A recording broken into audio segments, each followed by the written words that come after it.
이야기를 사랑하는 여러분, 안녕하세요. 따뜻한 이야기 코너에 오신 것을 환영합니다. 이곳은 진심을 담아 이야기를 들려드리는 공간입니다. 편안한 마음으로 감동과 반전이 가득한 특별한 이야기를 즐겨주세요. 준비되셨다면 좋아요를 눌러주시고 자욱한 새벽 안개가 김판관댁의 기와 지붕을 무겁게 짓누르며 아직 동이 트지 않은 어둠 속에서 집안 전체를 삼키고 있었다.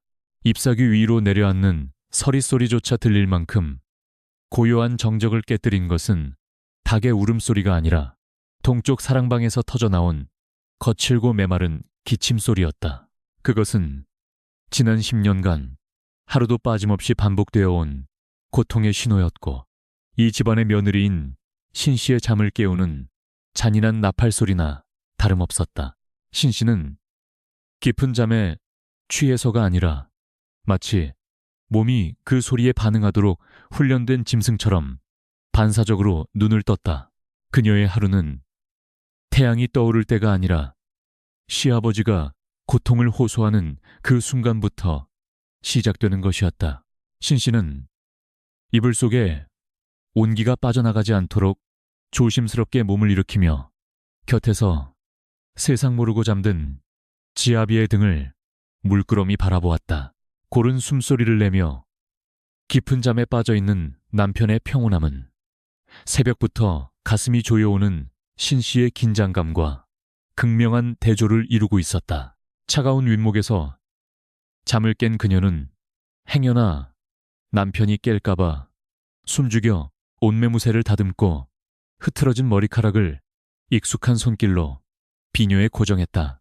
거울을 볼 새도 없이 탓한 눈으로 허공을 한번 응시한 그녀는 무거운 한숨을 삼키며 닫힌 방문을 조용히 밀고 밖으로 나섰다. 문틈으로 스며드는 찬바람이 그녀의 발목을 휘감았지만 그녀는 이미 추위마저 잊은 지 오래였다.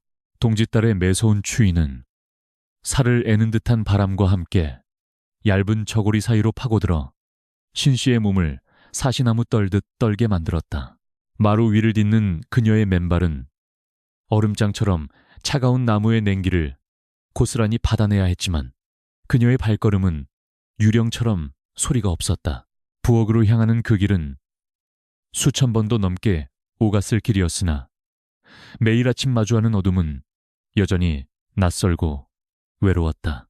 부엌 문을 열자 어젯밤 아궁이에서 타다 남은 재 냄새와 오래 묵은 장독의 쉿쉿한 냄새가 뒤섞여 코끝을 찔렀다. 그것은 삶의 냄새라기보다는 고인 물처럼 정체된 이 집안의 공기를 대변하는 듯한 숨막히는 향취였다. 어둠 속에서 더듬거려 부싯돌을 찾은 신씨는 익숙한 솜씨로 아궁이에 불을 지피기 시작했다. 마른 장작에 불이 붙으며 타닥거리는 소리를 내자 붉은 불빛이 그녀의 야위고 창백한 얼굴을 일렁이며 비추었다. 그녀는 쭈그리고 앉아 아궁이 속으로 빨려 들어가는 불길을 멍하니 바라보았고 그 곁에는 검게 그을린 약탕관 하나가 주인을 기다리는 충직한 개처럼 놓여 있었다. 단순히 물을 끓이는 것이 아니라 불의 세기를 섬세하게 조절해야 하는 이 고된 노동은 신씨에게 있어 하루 중 가장 경건하면서도 가장 지긋지긋한 의식이었다. 불길이 너무 세서도 너무 약해서도 안 된다는 그 엄격한 규칙은 마치 그녀의 삶을 캣짜매는 족쇄와도 같았다. 물이 끓기 시작하자 약탕관에서는 씁쓸하고 독한 한약 냄새가 피어올라 좁은 부엌을 가득 채우고 신씨의 옷자락 깊숙이 스며들었다. 당귀와 감초 그리고 이름 모를 약초들이 뒤섞인 이 냄새는 10년이라는 세월 동안 그녀의 살가죽에 문신처럼 새겨져 아무리 씻어내려 해도 지워지지 않는 냄새가 되어버렸다. 그것은 누군가에게는 생명을 연장하는 귀한 향기였을지 모르나 신씨에게는 시들어가는 자신의 청춘이 타들어가는 냄새와 다를 바 없었다. 매캐한 연기에 눈이 따가워 눈물이 고였지만 그녀는 손부채질을 멈추지 않은 채 묵묵히 약탕관을 지켰다. 그녀의 인내심은 이미 바닥난 지 오래였으나 의무감이 그 자리를 대신하고 있었다. 창호지 문 밖으로 희미하게 여명이 밝아오기 시작했지만 신 씨의 시선은 오로지 끓고 있는 약탕관의 뚜껑에 고정되어 있었다. 약은 정성이다. 물이 반으로 줄어들 때까지 한눈을 팔아서는 안 된다. 10년 전 처음 약을 다릴 때 들었던 의원의 당부는 이제 그녀의 귓가에서 저주처럼 맴돌고 있었다. 그녀는 시시각각 변하는 불길을 다스리며 자신의 속에서 끓어오르는 울분 또한 억지로 잠재우고 있었다. 밖에서는 하루를 시작하는 소리들이 들려왔지만 이곳 부엌안은 시간마저 멈춘 듯 오로지 약물이 졸아드는 소리만이 공간을 지배하고 있었다. 그 지루하고도 긴 시간이 흐르는 동안 그녀의 속도 까맣게 타들어갔다. 약이 알맞게 다려지자 신 씨는 뜨거운 김을 내뿜는 약탕관을 들어 배보자기에 받쳐든 사기 그릇 위로 조심스럽게 기울였다. 검고 진한 액체가 뚝뚝 떨어지는 소리는 마치 시아버지의 꺼져가는 생명을 억지로 이어붙이는 소리처럼 들렸다. 그녀는 뜨거운 그릇의 온기를 손끝으로 느끼며 잠시 깊은 숨을 내쉬어 마음을 가다듬었다. 이제 곧 마주해야 할 사랑방의 공기는 이 약 냄새보다 더 독하고 그곳에 누워있는 노인의 시선은 이 겨울바람보다 더 차가울 것임을 알기 때문이었다. 그녀는 쟁반을 단단히 쥐고 마치 전쟁터로 나가는 병사처럼 비장한 표정으로 부엌을 나섰다. 사랑방 문을 열자마자 훅 끼쳐오는 것은 병자 특유의 비릿한 냄새와 방 안에 갇혀 썩어가는 공기의 묵직함이었다. 김판관은 누렇게 변색된 비단 이불 아래 몸을 잔뜩 웅크린 채 앙상한 뼈마디만 남은 손으로 가슴을 움켜쥐고 있었다. 문이 열리는 소리에 그가 힘겹게 눈을 떴을 때 그 눈동자에는 며느리에 대한 고마움 대신 짜증과 원망이 가득 차 있었다. 그는 마치 신 씨가 자신의 고통을 즐기기라도 하는 양 의심스런 눈초리로 그녀를 쏘아보았다. 방 안의 어둠 속에서 그의 거친 숨소리만이 괴물처럼 그르렁거리며 신 씨의 신경을 곤두세우게 만들었다. 어찌 이리 늦는 게냐. 내가 기침하다 숨이 넘어가야 그제야 약을 들고 올 셈이냐. 쉰 쇳소리가 섞인 노인의 목소리가 신 씨의 귀를 때렸다. 그녀는 아무 말 없이 고개를 숙이며 쟁반을 내려놓았지만 마음속으로는 이미 수백 번도 더 뱉어냈을 변명들을 다시금 삼켜야 했다. 새벽부터 일어나 찬물에 손을 담그고 불을 지펴 정성껏 다려온 약이것만 돌아오는 것은 언제나 날선 타박뿐이었다. 신 씨는 익숙하게 무릎을 꿇고 앉아 송구합니다. 아버님, 불 조절을 하느라 조금 지체되었습니다. 라고 낮게 읊조렸다. 그녀의 목소리에는 감정이 거세된 듯한 건조함만이 남아있었다. 신 씨는 뜨거운 약그릇을 들어 호호 불어가며 숟가락으로 떠서 노인의 입가에 가져다 대었다. 노인은 어린아이처럼 투정을 부리며 입을 벌렸고 약물이 입가로 흘러내릴 때마다 인상을 찌푸리며 기침을 해대었다.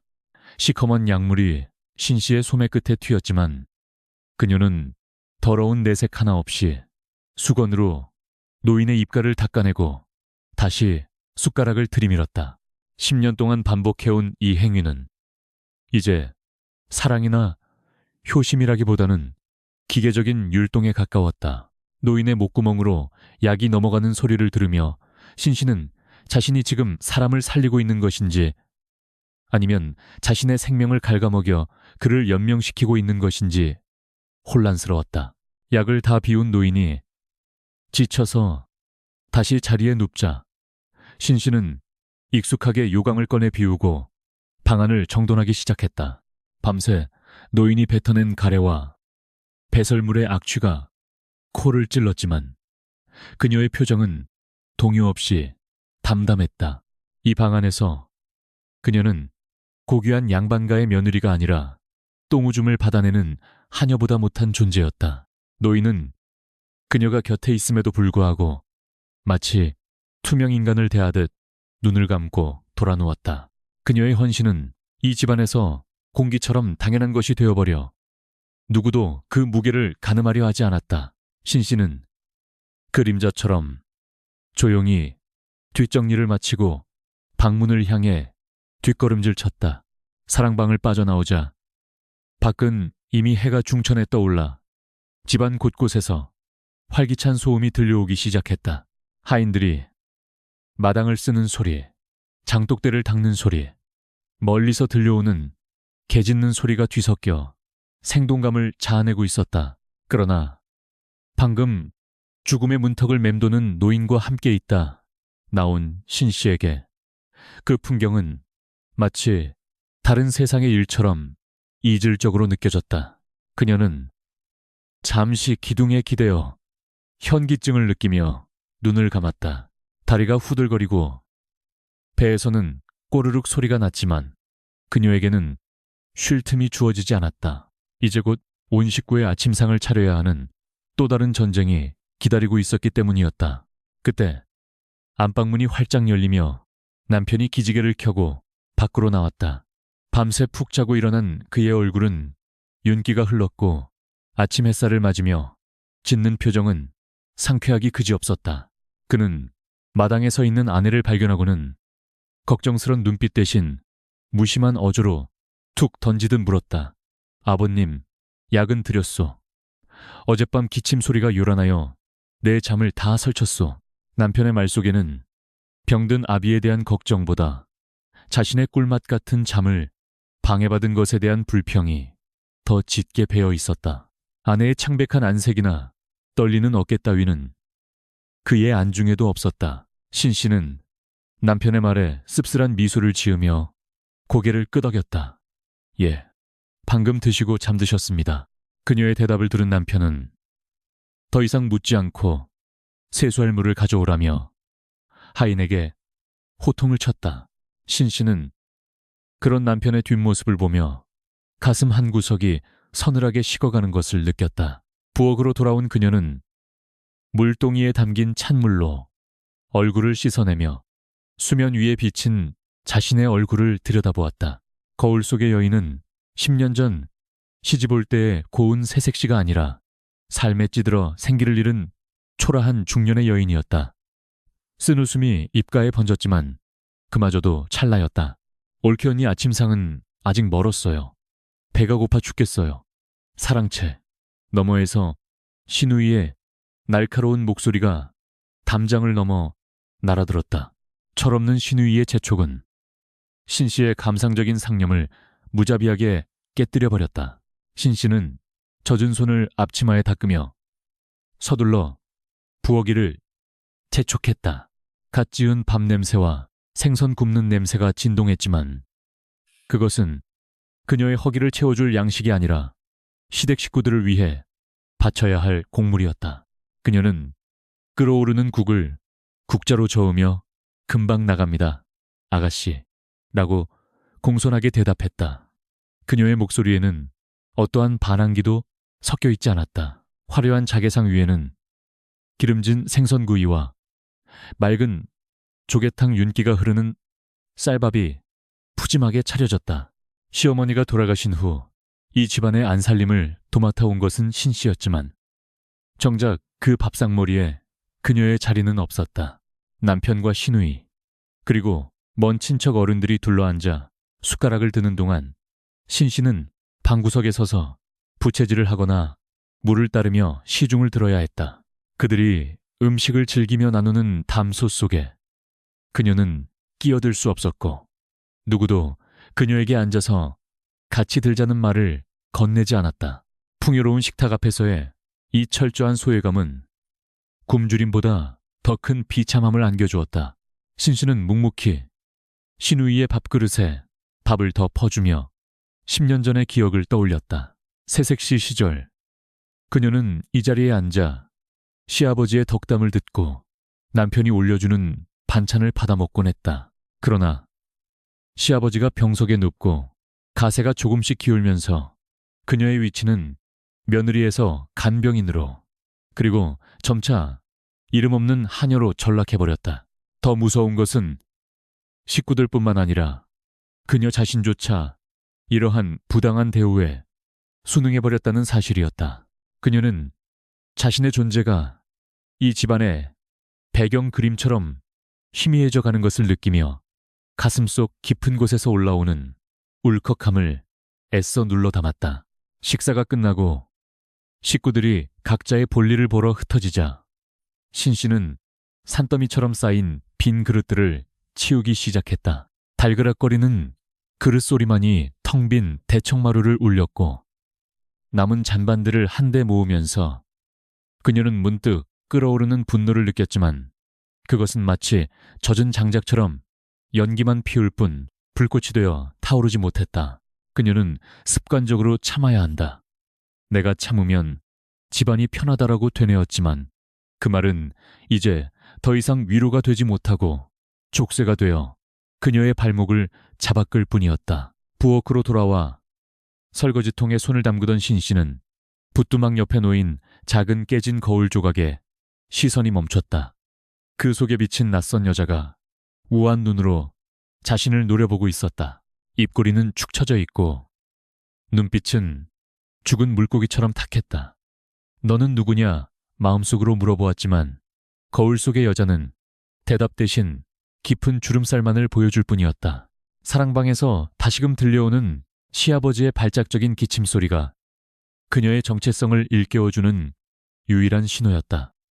그녀는 고개를 돌려 거울을 외면해버렸다. 더 이상 자신을 들여다보는 것조차 고통스러웠기 때문이었다. 모든 정리가 끝나고 나서야 신 씨는 붓두막 한켠에 쭈그리고 앉아 식어서 딱딱해진 찬밥 한 덩이를 국에 말았다. 아무도 없는 부엌에서 홀로 먹는 늦은 아침은 모래알을 씹는 것처럼 서글프고 목이 메었다. 그녀는 숟가락을 입에 넣으며 부엌 문틈으로 보이는 네모난 하늘을 올려다보았다. 파란 하늘은 눈이 시리도록 맑았지만 그녀가 갇혀있는 이 담장 안의 세계와는 너무나도 멀게만 느껴졌다. 오늘도 어제와 다름없는 하루가, 그리고 내일도 똑같이 반복될 쳇바퀴 같은 고통이 그녀를 기다리고 있었다.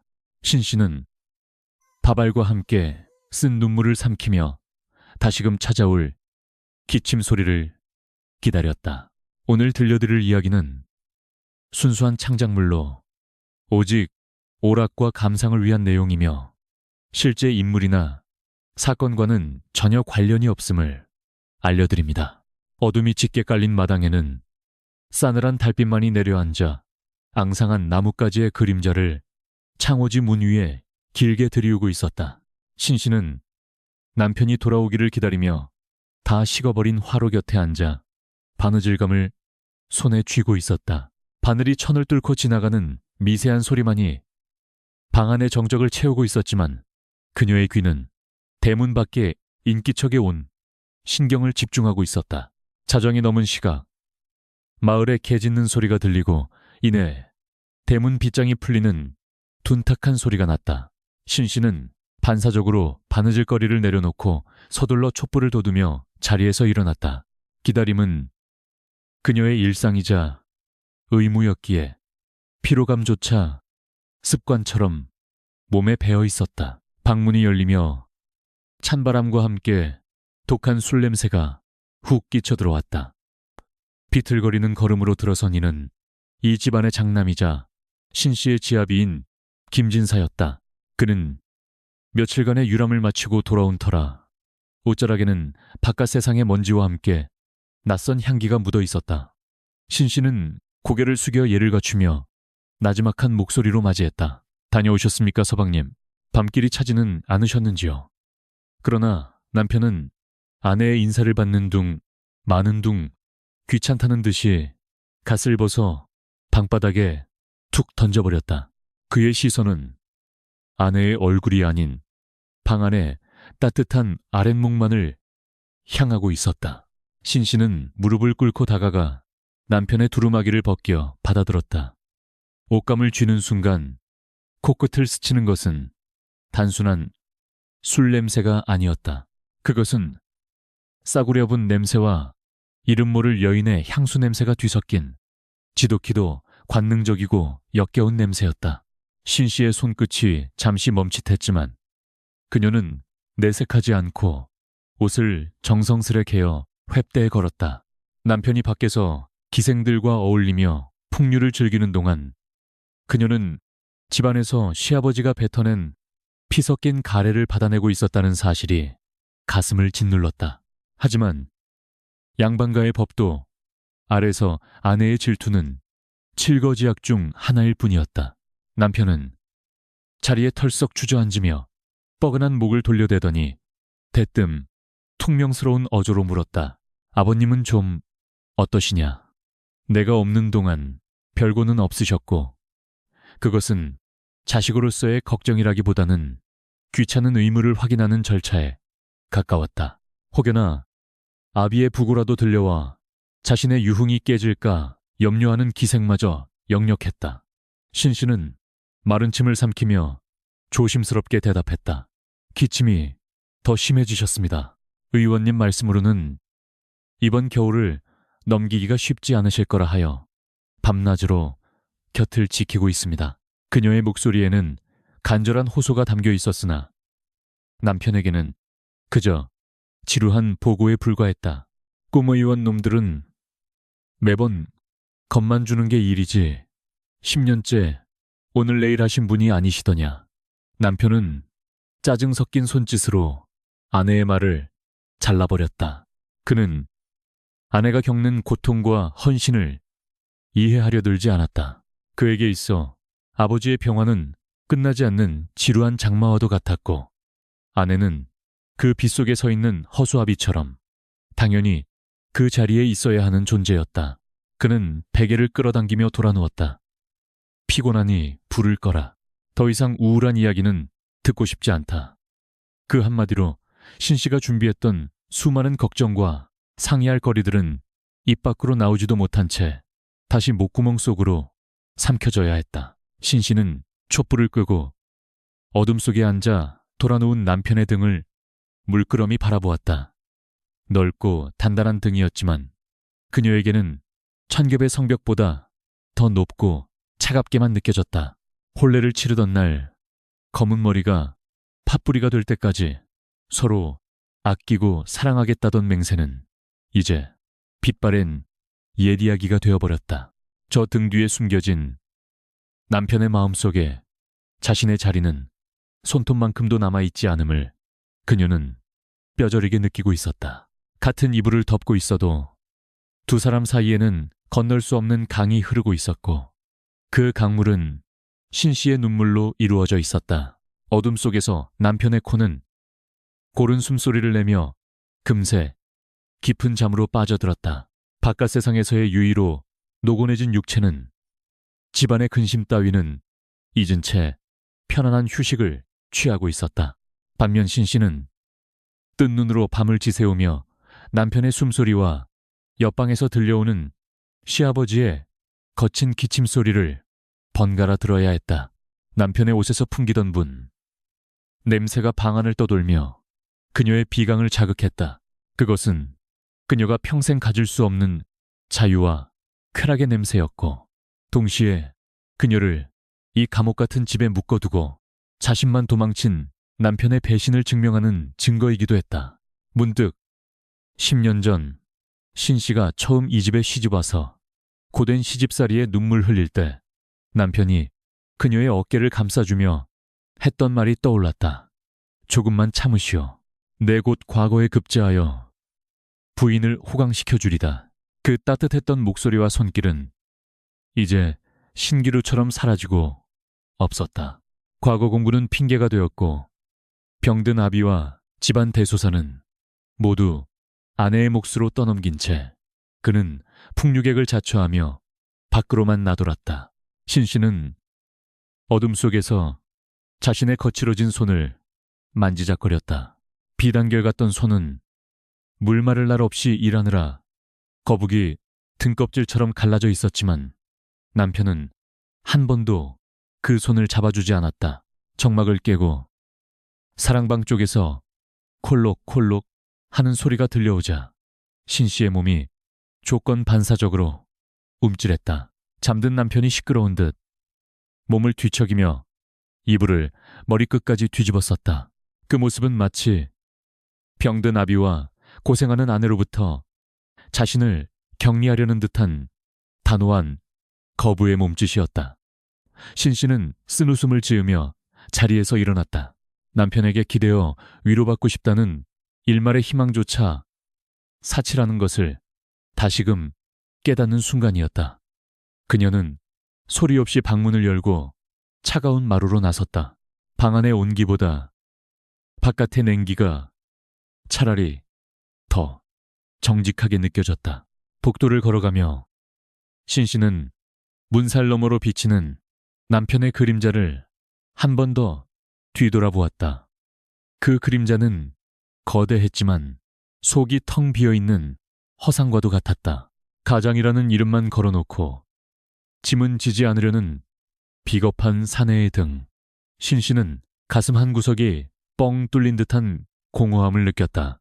슬픔이라기보다는 체념에 가까운 감정이 가슴 밑바닥에 차곡차곡 쌓여갔다. 그녀는 옷깃을 여미며 시아버지가 있는 사랑방으로 발걸음을 옮겼다. 그녀를 기다리는 것은 무심한 남편이 아니라 그녀의 손길이 없으면 숨조차 쉴 수 없는 병든 노인뿐이었다. 사랑방 문을 열자 비릿한 피냄새와 양 냄새가 섞인 공기가 그녀를 맞이했다.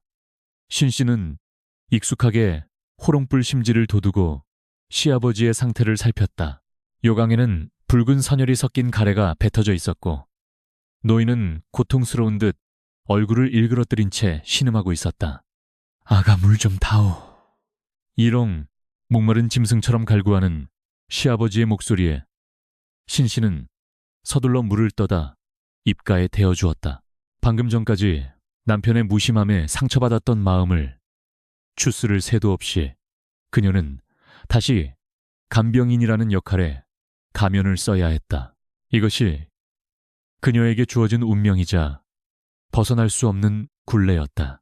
물을 마신 시아버지가 잠시 진정되자 신 씨는 노인의 앙상한 다리를 주무르기 시작했다. 밤새 굳어버린 혈관을 풀어주기 위해 그녀의 손은 쉴 새 없이 움직였다.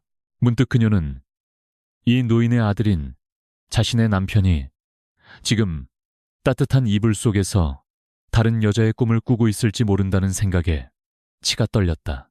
하지만 그녀는 그 분노를 손끝에 담아 노인의 다리를 더욱 세게 주무르는 것으로 대신했다. 고맙다. 너밖에 없구나. 노인이 잠결에 웅얼거린 그 한마디가 신 씨의 가슴을 후벼 팠다. 칭찬인지 저주인지 모를 그 말이 그녀를 이 지옥 같은 현실에 더욱 단단히 묶어두고 있었다. 새벽닭이 울 때까지 신 씨는 사랑방 한 구석에 쪼그리고 앉아 밤을 새웠다. 쪽잠이라도 자려 했지만 남편의 등과 시아버지의 기침 소리가 번갈아 떠올라 정신은 더욱 맑아질 뿐이었다. 창밖이 푸르스름하게 밝아오자 그녀는 무거운 몸을 일으켜 부엌으로 향했다. 또다시 하루가 시작되고 있었다. 남편은 아침상 앞에서 말끔한 얼굴로 밥투정을 할 것이고 그녀는 죄인처럼 서서 시중을 들어야 할 것이다. 신 씨는 부엌 문을 열며 차가운 새벽 공기를 깊이 들이마셨다. 가슴 속에 맺힌 응어리가 조금이라도 씻겨 내려가기를 바라면서 아궁이에 불을 붙이며 신 씨는 타오르는 불꽃을 멍하니 바라보았다. 붉게 춤추는 불길 속에서 그녀는 남편의 뒷모습이 불타 없어지는 상상을 했다. 그러나 그것은 찰나의 불경한 공상일 뿐 현실은 차가운 물에 쌀을 씻어야 하는 손시린 노동이었다. 오늘 아침에는 북어국을 끓여라. 속이 쓰리구나. 어젯밤 술에 취해 들어온 남편이 눈도 뜨지 않고 방문 너머로 소리쳤다. 신 씨는 예, 알겠습니다 라고 대답했지만 그 목소리에는 영혼이 없었다. 그녀는 북어를 방망이로 두드리며 그 매질이 마치 자신의 운명을 향한 것인 양임을 실었다. 부고국이 끓어오르는 동안 신 씨는 마당에 나가 장독대를 닦았다. 행주로 독을 문지르며 그녀는 하늘을 올려다보았다. 구름 한 점 없는 맑은 하늘이 야속하기만 했다. 저 하늘 아래 그녀의 편은 아무도 없었다. 남편은 타인보다 못하고 시댁 식구들은 그녀를 부리는 아랫사람으로 여길 뿐이었다. 고립무원, 구리무연, 사방을 둘러봐도 도움을 청할 곳 없는 외로운 처지가 바로 자신의 모습이었다. 신 씨는 행주를 쥐어짜며 입술을 깨물었다. 언젠가는 이 지독한 외로움이 끝날 날이 올까? 아니면 자신이 먼저 말라 비틀어져 죽게 될까? 아침상이 차려지고 남편이 식탁에 앉았다. 그는 국물을 한 숟가락 뜨더니 인상을 찌푸렸다. 국이 좀 짜군. 내 입맛 하나 못 맞추면서 하루 종일 집에서 뭘 하는 거요? 남편의 타박에 신 씨는 묵묵히 고개를 숙였다. 밤새 시아버지를 간호하느라 한숨도 못 잔 아내에게 건네는 첫마디가 고작 투정이라니. 신 씨는 변명 대신 국그릇을 도로 가져가 뜨거운 물을 부었다. 남편의 숟가락 소리와 후루룩 국물을 마시는 소리가 그녀의 귓가에 거슬리는 소음으로 다가왔다. 그의 둥근 등은 여전히 그녀를 향해 닫혀 있었고 그 견고한 등은 그녀가 결코 넘을 수 없는 차가운 벽이었다. 식사를 마친 남편은 채비를 하고 다시 밖으로 나갈 준비를 했다. 오늘은 친구들과 시회가 있어 늦을 거요. 기다리지 말고 먼저 자시오. 그는 거울을 보며 갓끈을 매만졌고 신 씨는 그의 뒤에서 두루마기 자락을 정리해 주었다. 다녀오십시오.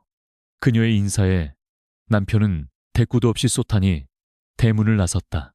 멀어지는 남편의 뒷모습을 보며 신 씨는 문득 그가 영영 돌아오지 않았으면 좋겠다는 무서운 생각을 했다.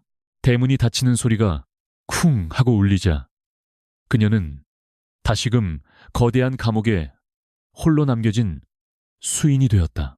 그녀의 등 뒤로 시아버지의 쉰 기침 소리가 그녀를 부르고 있었다. 아가, 약 가져오너라. 겨울 햇살이 창호지 문을 뚫고 들어와 방 안의 먼지를 비추는 나른한 오후였다. 김판관의 기침 소리가 잦아들고 방 안에는 기묘한 평온함이 감돌았다. 신 씨는 시아버지가 누워있는 머리맡에 앉아 땀에 젖은 이마를 닦아내고 있었다. 며칠간 사경을 헤매던 노인은 오늘따라 유난히 맑은 눈빛으로 천장을 응시하고 있었다. 그것은 회광반조처럼 꺼지기 직전의 촛불이 마지막으로 타오르는 불길한 징조일지도 몰랐으나 신 씨에게는 간만에 찾아온 휴식 같은 순간이었다. 노인이 고개를 돌려 며느리를 바라보았다. 그 눈빛에는 평소의 짜증이나 도끼 대신 낯선 온기가 서려 있었다. 아가 많이 힘들지. 노인의 입에서 흘러나온 말은 신 씨의 귀를 의심하게 만들었다. 10년 동안 수천 번의 잔소리와 타박을 들었지만 이런 따뜻한 위로의 말은 처음이었다. 신 씨는 쥐고 있던 수건을 떨어뜨릴 뻔했다. 그녀는 당황하며 고개를 숙였다. 아니옵니다, 아버님. 소임일 뿐인걸요. 그녀의 목소리는 가늘게 떨렸다. 노인은 앙상한 손을 뻗어 신 씨의 거친 손등을 덮었다. 그 손길은 투박했지만 그 순간만큼은 아버지의 손처럼 느껴졌다. 신 씨의 가슴속 깊은 곳에서 딱딱하게 굳어있던 응어리가 조금씩 녹아내리는 듯 했다. 내다 안다.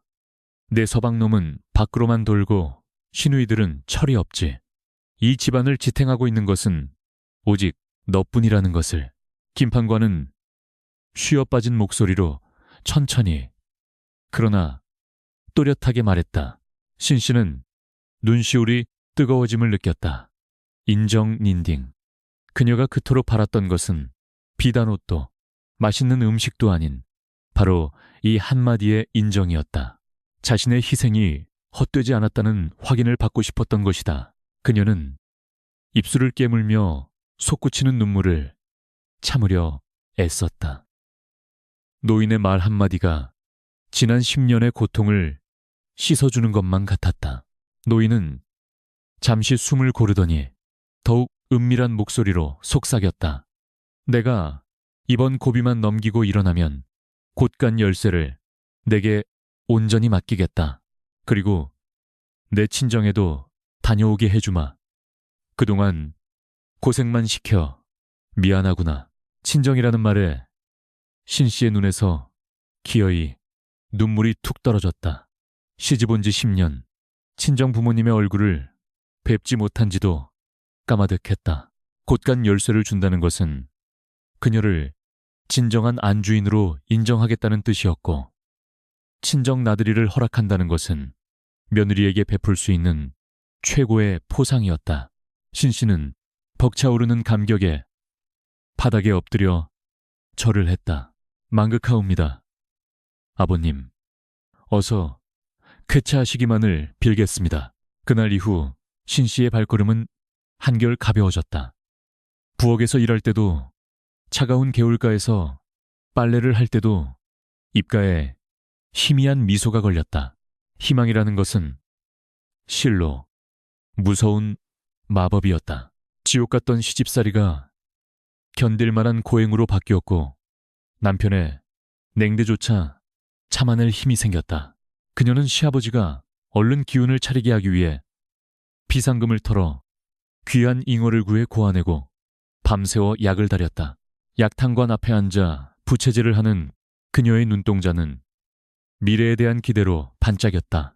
친정어머니의 품에 안기는 상상만으로도 밥을 먹지 않아도 배가 불렀다. 그러나 그 희망은 잔인한 계절의 바람처럼 덧없는 것이었다. 며칠 뒤 시아버지의 상태가 조금 호전되자 집안에는 문안 인사를 온 친척들로 북적였다. 먼 친척 벌되는 당숙이 찾아와 김판관의 병세를 살피며 덕담을 건넸다. 신 씨는 정성껏 다과상을 차려내갔다. 방 안에서는 웃음소리가 들려왔다. 당숙이 물었다. 자네가 이리 기운을 차린 것을 보니 며느리의 효성이 지극한가 보네. 신 씨는 문 밖에서 그 대답을 기다리며 가슴이 두근거렸다. 며칠 전의 약속대로라면 시아버지는 그녀의 공을 치하하고 자랑스러워해야 마땅했다. 하지만 방 안에서 들려온 김판관의 대답은 그녀의 기대를 산산조각냈다. 허허, 며느리야, 그저 시키는 대로 할 뿐이지요. 다 우리 장남이 밖에서 좋은 약을 구해온 덕분이 아니겠습니까? 그 녀석이 효자입니다. 노인의 목소리에는 일말의 망설임도 없었다. 신 씨는 다과상이 놓인 쟁반을 든 손이 부들부들 떨리는 것을 느꼈다. 며칠 전 그녀의 손을 잡고 눈물 흘리며 고마워하던 그 노인은 어디로 갔단 말인가. 남편은 밖으로 돌며 기생집이나 드나들었을 뿐 약재를 구해오기는커녕 약값 한 푼 보탠 적이 없었다. 그런데 모든 공이 남편에게 돌아가다니. 충격에 빠진 신 씨가 멍하니 서 있는 사이 방 안에서는 대화가 이어졌다. 암요자고로 아들이 잘 되어야 집안이 사는 법이지요. 당숙의 맞장구에 김판관은 신이 나서 아들 자랑을 늘어놓기 시작했다.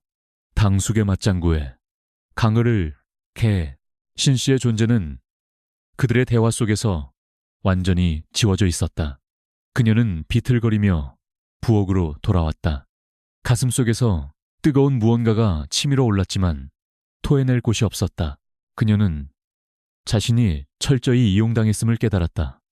시아버지는 자신의 병수발을 더 잘 들게 하기 위해 달콤한 말로 그녀를 구슬린 것이었다.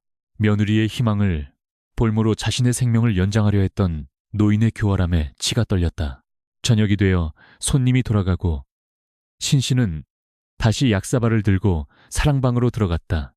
김판관은 손님 치르느라 피곤했는지 다시 짜증스러운 얼굴로 돌아와 있었다.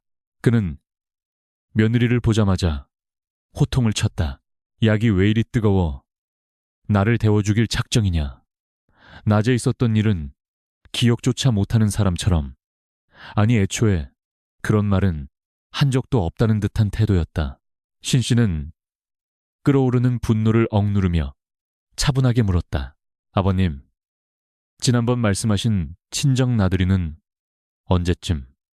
그녀는 마지막 지푸라기라도 잡는 심정으로 조심스럽게 입을 떼었다. 그러자 김판관의 표정이 순식간에 일그러졌다. 그는 먹던 약사발을 바닥에 내동댕이 쳤다. 쨍그랑 소리와 함께 검은 약물이 방바닥에 흩뿌려졌다. 네가 지금 제정신이냐? 시아비가 오늘 내일 하는데 친정 타령이라니. 내가 며느리를 잘못 들여도 한참 잘못 들였지. 네가 내 죽기를 바라는 개로구나. 노인은 불그락푸르락하며 기침을 토해냈다. 그 서슬퍼런 고함 소리에 신 씨는 얼어붙고 말았다. 며칠 전에 그 인자한 약속은 환청이었던가? 아니면 지금 이 광경이 악몽인 것인가? 신 씨는 바닥에 깨진 사기 조각을 묵묵히 주워 담았다. 손가락이 날카로운 조각에 베어 피가 맺혔지만 아픔조차 느껴지지 않았다. 피 섞인 약물과 자신의 피가 뒤섞이는 것을 보며 그녀는 마음속의 희망이라는 불씨를 완전히 꺼버렸다. 곧간 열쇠도 친정 나들이도 인정받는 삶도 모두 신기루였다. 노인에게 그녀는 감정을 가진 사람이 아니라 필요할 때 쓰고 버리는 도구에 불과했다. 약속은 그녀를 부려먹기 위한 미끼였을 뿐이다. 그날 밤 신 씨는 마루에 앉아 자신의 베인 손가락을 헝겊으로 감쌌다. 밤바람이 유난히 차갑게 느껴졌다. 사랑방에서는 다시 노인의 코 골며 자는 소리가 들려왔다. 그는 자신의 거짓말에 일말의 양심의 가책도 느끼지 않는 듯 편안히 잠들어 있었다. 신 씨는 허공을 올려다보았다. 흩날리는 눈발이 마당에 쌓이고 있었다. 시아버지의 약속들은 저 눈발처럼 허공에 흩어져 녹아버렸다. 남은 것은 차가운 진흙탕 같은 현실뿐이었다. 그녀는 이제 더 이상 기대하지 않기로 했다. 기대가 없으면 실망도 없을 것이기에. 그녀의 눈동자는 더욱 깊은 어둠 속으로 가라앉았고 마음의 문은 굳게 닫혔다. 10년의 세월 동안 그녀를 지탱해온 효심이라는 기둥이 썩어 문드러지는 소리가 들리는 듯했다. 이제 그녀에게 남은 것은 기계적인 의무와 뼛속 깊이 새겨진 증오에 가까운 연민뿐이었다. 그래, 어디까지 하시나 봅시다. 신 씨는 어둠 속에서 나지막이 중얼거렸다. 그것은 체념이 아닌 옥이 섞인 선전포고였다. 다음 날 아침, 신 씨는 여느 때와 다름없이 약을 다렸다. 하지만 그 약에는 더 이상 정성이라는 재료가 들어가지 않았다. 오직 살려만 놓겠다는 차가운 집착만이 끓고 있었다. 그녀는 약탕관의 뚜껑을 열고 자욱한 김을 바라보았다. 그 김 속에서 시아버지의 거짓된 미소가 어른거리다 사라졌다. 신 씨는 무표정한 얼굴로 약사발을 들고 일어섰다. 그녀의 발걸음은 어제보다 무거웠지만 눈빛만은 서늘하게 빛나고 있었다. 마당에 쌓인 눈 위로 그녀의 발자국이 찍혔다. 뒤따라오던 바람이 금세 그 발자국을 덮어버렸다. 마치 이 집안에서 그녀의 흔적을 지우려는 듯이. 하지만 신 씨는 알고 있었다. 눈은 언젠가 녹고 감춰진 땅은 드러나기 마련이라는 것을. 언젠가는 자신의 존재를, 자신의 고통을 세상에 드러낼 날이 올 것이라고. 비록 그것이 지금은 아닐지라도. 그녀는 굳게 담은 입술로 사랑방 문을 열었다. 지옥 같은 하루가 다시 시작되고 있었다. 동지섣달의 매서운 칼바람이 문풍지를 사정없이 찢을 듯이 울어대는 밤이었다. 김판관 댁의 기와 지붕 위에는 며칠째 내린 눈이 겹겹이 쌓여 무게를 더하고 있었고 집안의 공기마저 얼어붙어 입김이 허공에서 하얗게 얼음꽃을 피울 지경이었다. 세상 만물이 추위에 웅크리고 숨죽인 이 시각, 신 씨는 홀로 우물가에 앉아 있었다. 시아버지가 밤새 실수한 이불호청과 속옷을 빨아야 했기 때문이다.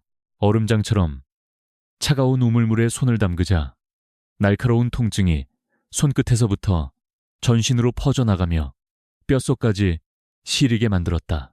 그녀는 방망이질을 하며 덜덜 떨리는 어깨를 애써 진정시켰다. 우물가 주변에는 깨진 얼음 조각들이 날카로운 이빨을 드러내고 있었다. 신 씨의 손등은 이미 트고 갈라져 거북이 등껍질처럼 딱딱하게 굳어 있었다. 빨래를 비틀어 짤 때마다 갈라진 살틈 사이로 붉은 피가 배어나와 흰 빨래 거품을 분홍빛으로 물들였다. 고통은 처음에는 비명처럼 날카로웠으나 시간이 지날수록 감각이 무뎌지며 마비되어 갔다. 그녀는 자신의 손이 썩어 문드러지는 나무 뿌리 같다고 생각했다. 한때는 고운 비단에 술을 놓던 섬섬 옥수였으나 이제는 거칠고 흉측한 노동자의 손이 되어버린 것이다. 하지만 그녀는 멈출 수 없었다. 이 빨래를 마치지 않으면 내일 시아버지가 누울 자리가 없기 때문이었다. 손을 호호 불어가며 간신히 빨래를 마친 신씨가 부엌으로 들어왔을 때 그녀의 손은 동상에 걸려 보라색으로 변해 있었다. 아궁이의 온기에 손을 녹이려 했지만 갑작스러운 온도 변화에 손가락이 끊어질 듯한 가려움과 고통이 밀려왔다. 신씨는 눈물이 핑 도는 것을 참으며 입술을 깨물었다. 부엌 구석에는 시아버지를 위해 다리고 있는 약탕관이 보글보글 끓고 있었다. 그녀는 아픈 손으로 부채를 집어들었다. 육체의 고통이 정신을 지배하자 차라리 마음의 상처는 잠시 잊혀지는 듯했다. 잔인하게도 육체적 고통이 유일한 마취제였던 셈이다. 사랑방으로 들어서자 냉골이나 다름없는 방 안의 한기가 느껴졌다. 땜감이 부족하여 아랫목만 겨우 미지근할 뿐 윗목에는 성에가 끼어 있었다. 병약한 시아버지는 이불을 두 채나 덮고도 춥다 춥다를 연발하며 사시나무 떨듯 떨고 있었다. 앙상한 몸이 격렬을 일으킬 때마다 신씨는 황급히 아랫목에 이불을 걷어 노인의 몸을 감싸 안았다. 아버님, 조금만 참으세요. 곧 방이 따뜻해질 것입니다. 그녀는 자신의 체온으로라도 노인을 덮이기 위해 차가워진 노인의 손발을 자신의 겨드랑이와 배에 대고 문질렀다. 노인의 발은 마치 시신처럼 차가웠다. 신씨는 그 발을 자신의 가슴에 품고 끊임없이 주물렀다. 여인의 몸으로 시아버지의 맨살을 닿게 하는 것이 유교 법도에 어긋날지 모르나 지금은 생명이 더 급했다. 그녀의 온기가 전해지자 노인의 떨림이 조금씩 잦아들었다. 하지만 그 과정에서 신씨의 체온은 급격히 떨어져 갔다. 그녀 역시 얇은 무명 저고리 한 벌로 버티고 있었기에 뼈마디가 쑤시고 오한이 들기 시작했다. 그럼에도 그녀는 멈추지 않았다. 이것이 그녀가 할 수 있는 유일한 효도이자 이 집안에서 생존하는 방식이었기 때문이다. 그 시각 남편 김진사는 어디에 있는가? 그는 친구들과 어울려 따뜻한 온돌방에서 술잔을 기울이고 있거나 아니면 안채 깊숙한 곳에서 두꺼운 이불을 덮고 코를 골고 있을 것이다. 신씨는 문득 남편이 있는 방향을 노려보았다. 벽 하나를 사이에 두고 천국과 지옥이 갈라져 있었다. 남편은 아비의 병수발을 든다는 핑계로 며느리를 방패막이로 세워두고 자신은 효자라는 허울 좋은 이름 뒤에 숨어 안락함을 즐기고 있었다. 그 사실이 사무치도록 원망스러웠지만 지금 그녀에게는 그를 원망할 기력조차 남아있지 않았다. 새벽녘이 되자 시아버지가 다시금 발작적인 기침을 토해냈다. 가래가 목에 걸려 숨이 넘어갈 듯 쇳소리를 냈다. 신씨는 깜짝 놀라 졸고 있던 눈을 비비며 일어났다. 노인의 등을 두드리며 가래를 뱉어내게 하려 했지만 노인은 기력이 다해 뱉어낼 힘조차 없었다. 신씨는 주저없이 자신의 손가락을 노인의 입속으로 집어넣었다. 거친 이빨이 그녀의 손가락을 짓씹었지만 그녀는 비명을 삼키며 목구멍 깊숙이 막혀있는 끈적한 가래덩어리를 끄집어냈다. 손가락에서 피가 흘러나와 가래와 뒤섞였다. 가래를 빼내자 노인은 거친 숨을 몰아쉬며 진정되었다. 신씨는 피 묻은 손을 치마폭에 쓱쓱 닦아내고는 다시 자리에 앉았다. 손가락의 통증보다 더 고통스러운 것은 이러한 처절한 사투를 아무도 알아주지 않는다는 고립감이었다. 방 안의 호롱불만이 심지를 태우며 가늘게 떨리고 있었다. 신씨는 그 불꽃이 자신의 생명력 같다고 생각했다. 기름이 다 떨어지면 예고 없이 훅 꺼져버릴 위태롭고 보잘것없는 불꽃. 그녀는 무릎을 끌어안고 멍하니 불꽃을 응시했다. 창밖에서는 다시 눈보라가 몰아치기 시작했다. 윙윙거리는 바람소리가 마치 귀신들의 통곡소리처럼 들렸다. 신씨는 문득 고향에 계신 어머니 생각이 났다. 따뜻한 아랫목에서 군고구마를 까주던 어머니의 거친 손길이 그리웠다. 어머니, 저 너무 추워요. 그녀는 마음속으로 소리쳐 불렀지만 돌아오는 것은 차가운 벽에 냉기뿐이었다. 눈물이 뺨을 타고 흘러내리기도 전에 말라붙었다. 울 힘도 아껴야만 이 긴 겨울밤을 버틸 수 있었다. 아침이 밝아오자 신씨는 밤새 뜬 눈으로 지샌 탓에 눈이 차하고 안색이 흑빛이 되어 있었다. 그러나 쉴 틈은 없었다. 아침약을 다려야 했고 식구들의 아침상을 차려야 했다. 그녀는 무거운 몸을 일으켜 밖으로 나갔다. 마당에는 밤새 내린 눈이 무릎까지 쌓여 있었다. 아무도 밟지 않은 하얀 눈밭을 보며 신씨는 저 눈 속에 파묻혀 영원히 잠들고 싶다는 충동을 느꼈다. 그만큼 그녀의 몸과 마음은 한계에 다다라 있었다. 부엌으로 가던 길에 마주친 남편은 두꺼운 털배자를 입고 뒷짐을 진 채 눈 구경을 하고 있었다. 오, 밤새 눈이 많이 왔구나. 풍년이 들 징조로다. 남편의 한가로운 감탄사는 신씨의 가슴에 비수처럼 꽂혔다. 아내는 동상 걸린 손으로 얼음물을 깨고 있는데 남편은 눈의 정취를 논하고 있다니. 신씨는 남편을 지나치며 인사조차 하지 않았다. 아니, 할 수 없었다. 입을 열면 저주가 쏟아져 나올 것만 같았기 때문이다. 남편 역시 아내의 핏기 없는 얼굴을 보고도 모른 척 고개를 돌렸다. 부엌에 들어선 신씨는 쌀독을 열었다. 쌀이 바닥을 보이고 있었다. 흉년과 병환으로 가세가 기운 탓이었다. 시아버지는 약값으로 가산을 탕진하고 있었고 남편은 그나마 남은 돈을 유흥비로 날리고 있었다. 신씨는 한숨을 쉬며 남은 쌀을 박박 긁어모았다. 식구들에게는 흰 쌀밥을 지어 올리고 자신은 누룽지나 시래기죽으로 끼니를 때워야 할 판이었다. 배고픔과 추위, 그리고 노동, 이것이 그녀에게 주어진 삼중고였다. 약을 다리는 동안 신씨는 자신의 손을 내려다보았다. 손가락 마디마디가 굵어지고 흉터투성이었다. 문득 며칠 전 시아버지가 했던 곶간 열쇠를 주겠다던 말이 떠올라 헛웃음이 나왔다. 줄곶간 열쇠도 없으면서 줄쌀도 없으면서 그따위 거짓말을 하다니.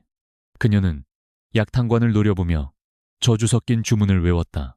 차라리 이 약이 독약이 되어 이 지긋지긋한 고리를 끊어버렸으면. 하지만 그녀의 손은 습관처럼 정성스럽게 부채질을 하고 있었다.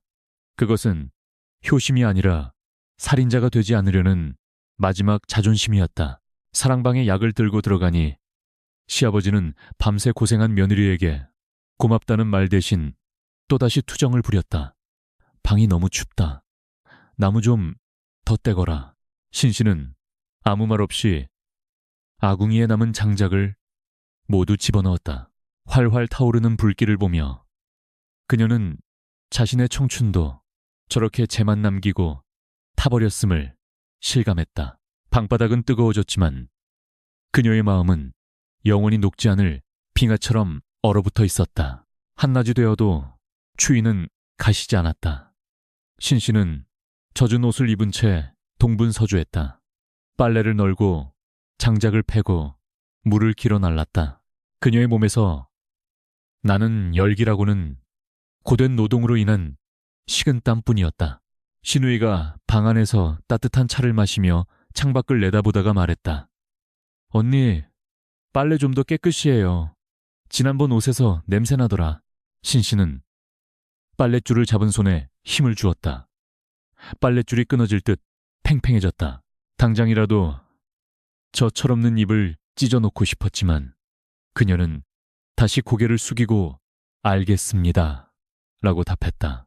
오후 늦게 의원이 왕진을 왔다.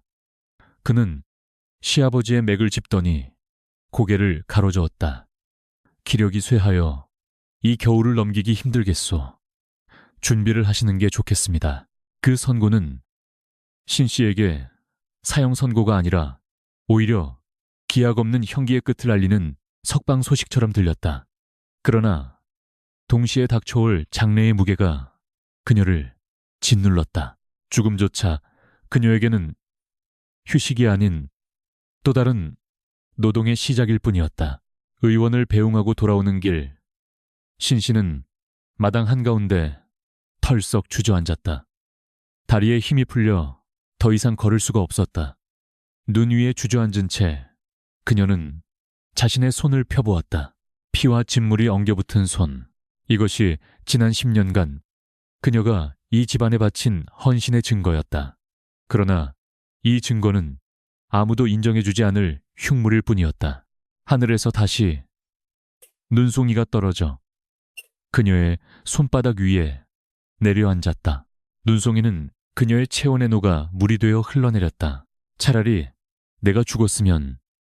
신 씨는 중얼거렸다. 시아버지가 죽으면 과연 편해질까?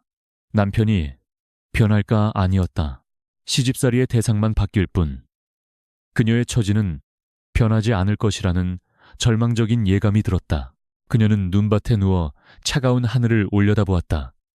몸의 감각이 사라지며 묘한 평온함이 찾아왔다. 이대로 눈에 덮여 잠들면 영원히 깰 수 없으리라. 그것은 달콤한 유혹이었다. 하지만 방 안에서 들려오는 아가, 물물하는 노인의 외침이 그녀를 다시 현실로 끌어당겼다. 죽을 권리조차 없는 며느리의 삶. 신 씨는 비틀거리며 일어났다. 눈 덮인 치마폭을 털어내고 다시 좀비처럼 사랑방으로 향했다. 그녀의 뒤로 길게 늘어진 그림자가 눈밭 위에서 춤을 추듯 일렁였다. 혹독한 겨울은 아직 끝나지 않았고 그녀의 고통 또한 현재 진행형이었다.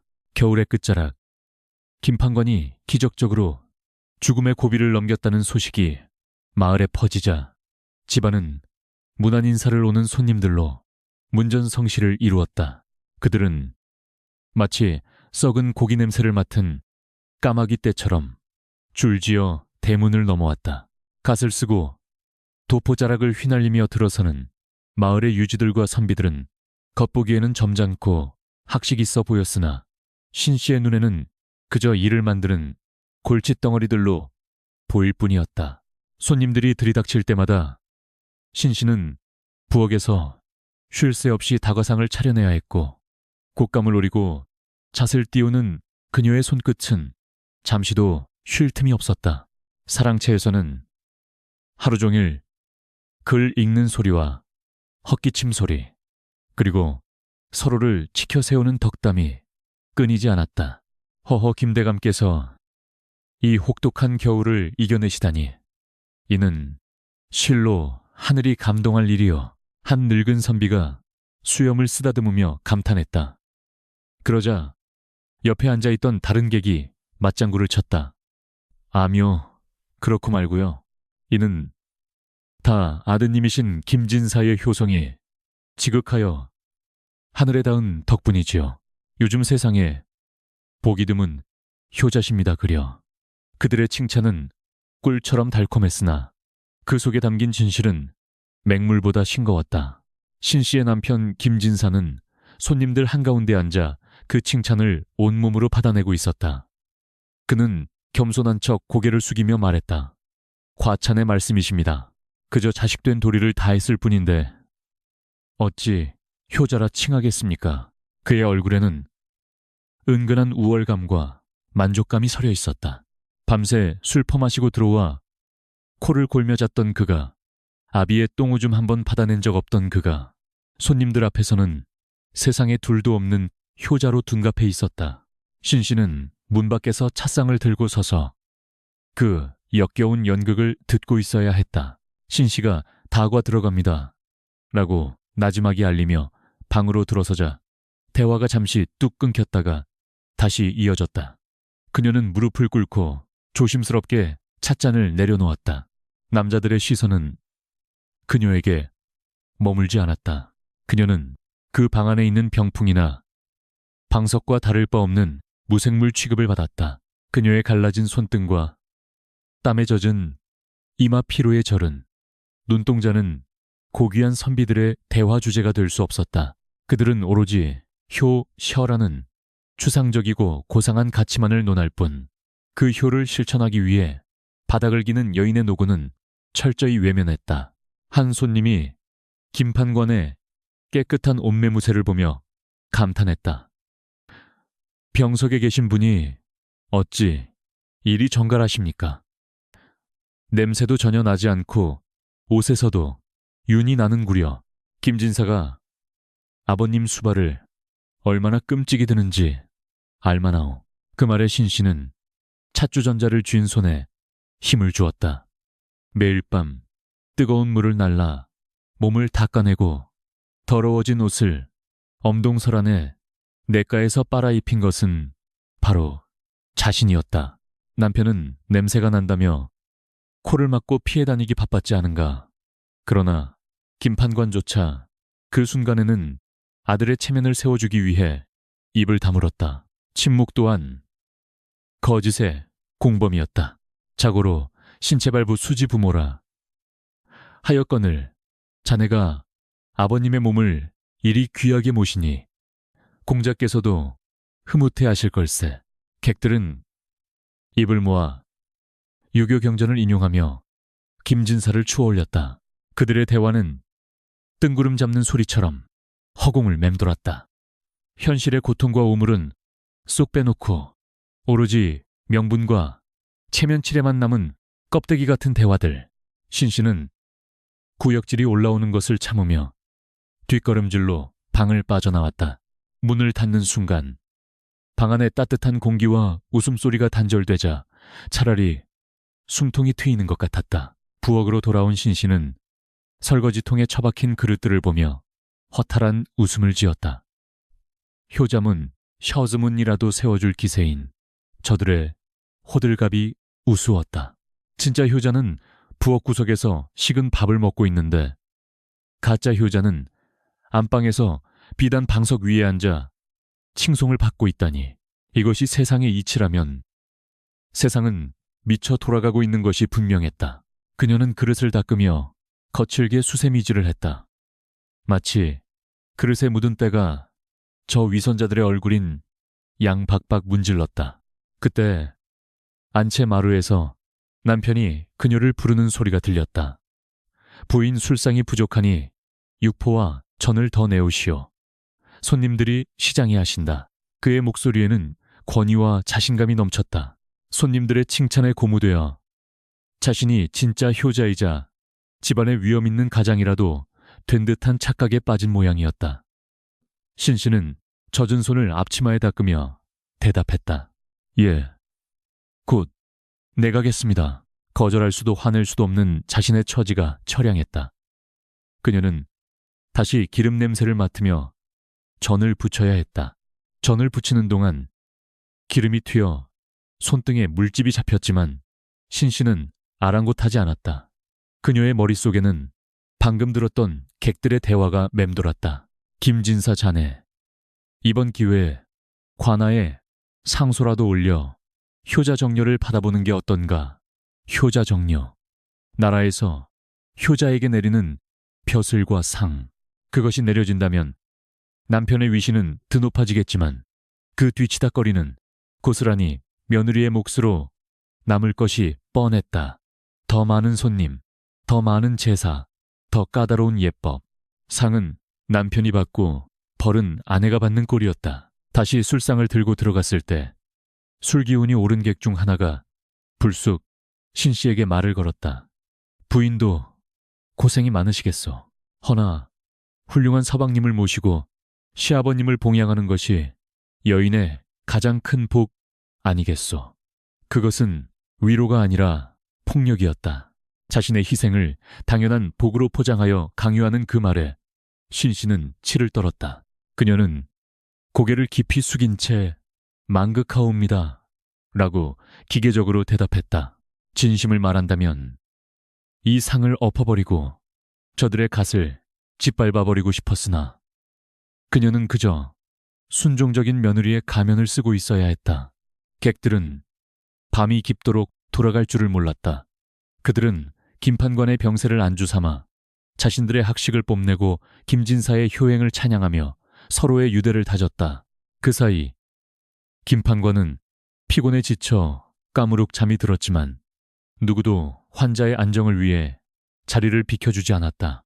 그들에게 김판관은 살아있는 사람이 아니라 자신들의 도덕성을 과시하기 위한 도구에 불과했기 때문이다. 신 씨는 잠든 시아버지가 객들의 소음 속에 방치된 것을 보며 연민을 느꼈다. 저 노인 또한 저들의 위선 노름에 이용당하고 있는 피해자일지 모른다는 생각이 들었다. 마침내 손님들이 하나둘씩 자리를 뜨고 집안에 다시 정적이 찾아왔을 때는 자정이 훌쩍 넘은 시각이었다. 남편은 술에 취해 비틀거리며 안방으로 향했다. 기분 좋은 밤이로다. 내 이름이 온 고을에 진동하겠구나. 그는 콧노래까지 흥얼거리고 있었다. 신 씨는 난장판이 된 사랑방을 치우기 시작했다. 술 냄새와 음식 찌꺼기, 그리고 그들이 남기고 간 위선의 냄새가 방 안에 진동했다. 그녀는 창문을 활짝 열어 환기를 시켰다. 찬바람이 들어와 방 안에 탁한 공기를 몰아냈지만 그녀의 가슴 속에 쌓인 울분은 씻겨나가지 않았다. 그날 밤 신 씨는 잠든 시아버지 곁에 앉아 그의 얼굴을 들여다보았다. 아버님 들으셨습니까? 세상 사람들이 서방님을 효자라 합니다. 그녀는 혼잣말처럼 중얼거렸다. 그렇다면 저는 무엇입니까? 저는 이 집안의 무엇입니까? 대답 없는 노인의 숨소리만이 고요한 방을 채웠다. 신 씨는 자신의 그림자를 내려다보았다. 촛불에 비친 그림자는 벽에 길게 늘어져 거대해 보였지만 실체는 없었다. 아무도 기억해주지 않고 아무도 불러주지 않는 그림자. 그것이 바로 자신의 이름이었다. 신 씨는 방구석에 놓인 술병을 들어 남은 술을 단숨에 들이켰다. 독한 술이 목을 타고 넘어가며 타는 듯한 통증을 주었다. 평생 술 한 잔 입에 대지 않았던 그녀였지만 오늘만은 제정신으로 버틸 수가 없었다. 취기가 오르자 비로소 눈물이 쏟아졌다. 소리내어 울 수도 없어 입을 틀어막고 꺽꺽거리며 울었다. 세상의 모든 칭송이 남편에게로 향할 때 그녀는 어둠 속에서 홀로 자신의 존재를 갉아먹으며 울고 있었다. 그 울음소리는 한한이 되어 뼛속 깊이 사무쳤다. 다음 날 아침 마을 입구에는 누군가가 써붙인 방문이 나붙었다. 김진사의 효행을 칭송하는 글이었다. 사람들은 그 글을 읽으며 혀를 내둘렀고 김진사는 의기양양하게 어깨를 펴고 다녔다. 집안에서 신씨가 피 묻은 요강을 비우고 있을 때 담장 밖에서는 남편을 향한 찬사가 꽃비처럼 쏟아지고 있었다. 담장 하나를 사이에 둔 그 극명한 대비는 신씨의 마음에 돌이킬 수 없는 균열을 만들어내고 있었다. 그 균열 사이로 차가운 복수심의 싹이 트고 있었다. 자시스지 밤 11시, 새벽 1시가 가까워지자 김판관의 숨소리가 심상치 않게 변하기 시작했다. 평소에 거친 기침 소리가 잦아들고 대신 목구멍 깊은 곳에서 가래가 끓어오르는 듯한 그르렁거리는 소리가 규칙적으로 들려왔다. 그것은 죽음의 사자가 문턱을 넘기 전에 보내는 신호, 바로 임종의 징후였다. 신씨는 본능적으로 그 불길한 징조를 감지했다. 그녀는 졸고 있던 정신을 번쩍 차리고 노인의 얼굴을 살폈다. 초점 없는 동공이 허공을 배회하고 있었고 손발은 이미 얼음장처럼 차갑게 굳어가고 있었다. 아버님, 아버님, 정신 차리세요. 그녀가 다급하게 불렀지만 노인은 대답 대신 가쁜 숨만 몰아쉬었다. 신씨는 떨리는 손으로 호롱불을 들고 밖으로 뛰쳐나갔다. 복도를 가로질러 남편이 자고 있는 안방문을 거칠게 두드렸다. 서방님 일어나세요. 아버님이 위독하십니다. 그녀의 목소리는 공포와 다급함으로 갈라져 있었다. 그러나 방 안에서는 아무런 인기척이 없었다. 그녀는 체면도 잊은 채 문을 벌컥 열고 들어갔다. 꼬르는 남편 김진사는 술에 취해 이불을 걷어차고 대자로 뻗어자고 있었다. 코 고는 소리가 천둥처럼 방 안을 울리고 있었다. 신씨는 남편의 어깨를 세게 흔들었다. 여보, 제발 일어나 보세요. 아버님이 숨이 넘어가실 것 같습니다. 김진사는 그제야 부스스 눈을 뜨더니 귀찮다는 듯이 아내의 손을 뿌리쳤다. 아, 왜 이리 호들갑이요. 아버님이 어디 한두 번 그러셨어. 또 가래 좀 끓는 거 가지고 잠을 깨우다니. 그는 짜증 섞인 목소리로 투덜거리며 다시 이불을 머리끝까지 뒤집어 썼다. 진짜 숨이 끊어지거든 그때 깨우시오. 남편의 무심한 대답에 신씨는 말문이 막혔다. 부모의 임종을 지키는 것이 자식의 으뜸 가는 도리이거늘 효자라. 칭송받던 사내의 실체가 고작 이러했다. 신씨는 입술을 깨물며 뒤돌아섰다. 더 이상 그에게 기대할 것은 없었다. 그녀는 다시 사랑방으로 달려갔다. 칠흑 같은 어둠 속에서 오직 그녀만이 죽음과 사투를 벌이는 노인의 곁을 지키러 가는 유일한 사람이었다. 복도를 스치는 바람소리가 마치 그녀를 비웃는 듯 윙윙거렸다. 사랑방으로 돌아오니 노인의 호흡은 더욱 얕고 빨라져 있었다. 들이마시는 숨은 길고 내뱉는 숨은 짧았다. 생명의 불씨가 마지막 기름을 태우며 위태롭게 깜빡이고 있었다. 신씨는 노인의 머리맡에 앉아 차가운 손을 두 손으로 꼭 잡았다. 아버님, 저 여기 있습니다. 맏며느리가 여기 있습니다. 그녀는 끊임없이 말을 걸며 노인이 홀로 가는 저승길이 외롭지 않도록 했다. 비록 미운정, 고운정 다 든 시아버지였지만 마지막 가는 길에 핏줄 하나 없이 며느리 혼자 지킨다는 사실이 서글펐다. 집안의 다른 식구들은 모두 깊은 잠에 빠져 있었다. 건너방의 시누이들도 사랑채, 행랑, 아범도 세상은 평화롭게 잠들어 있는데 오직 이 방 안에서만 거대한 우주가 무너져 내리고 있었다. 신씨는 노인의 땀에 젖은 이마를 닦아주며 지난 10년간의 세월을 주마등처럼 떠올렸다. 욕설과 타박, 그리고 찰나에 거짓된 따뜻함, 그 모든 애증의 시간들이 이제 마침표를 찍으려 하고 있었다. 그녀는 묘한 해방감과 동시에 알 수 없는 허탈함을 느꼈다. 노인이 마지막 힘을 짜내어 무언가 말하려는 듯 입술을 달싹였다. 신씨는 귀를 가까이 댔다. 하지만 나오는 것은 말이 아니라 바람 빠지는 소리뿐이었다.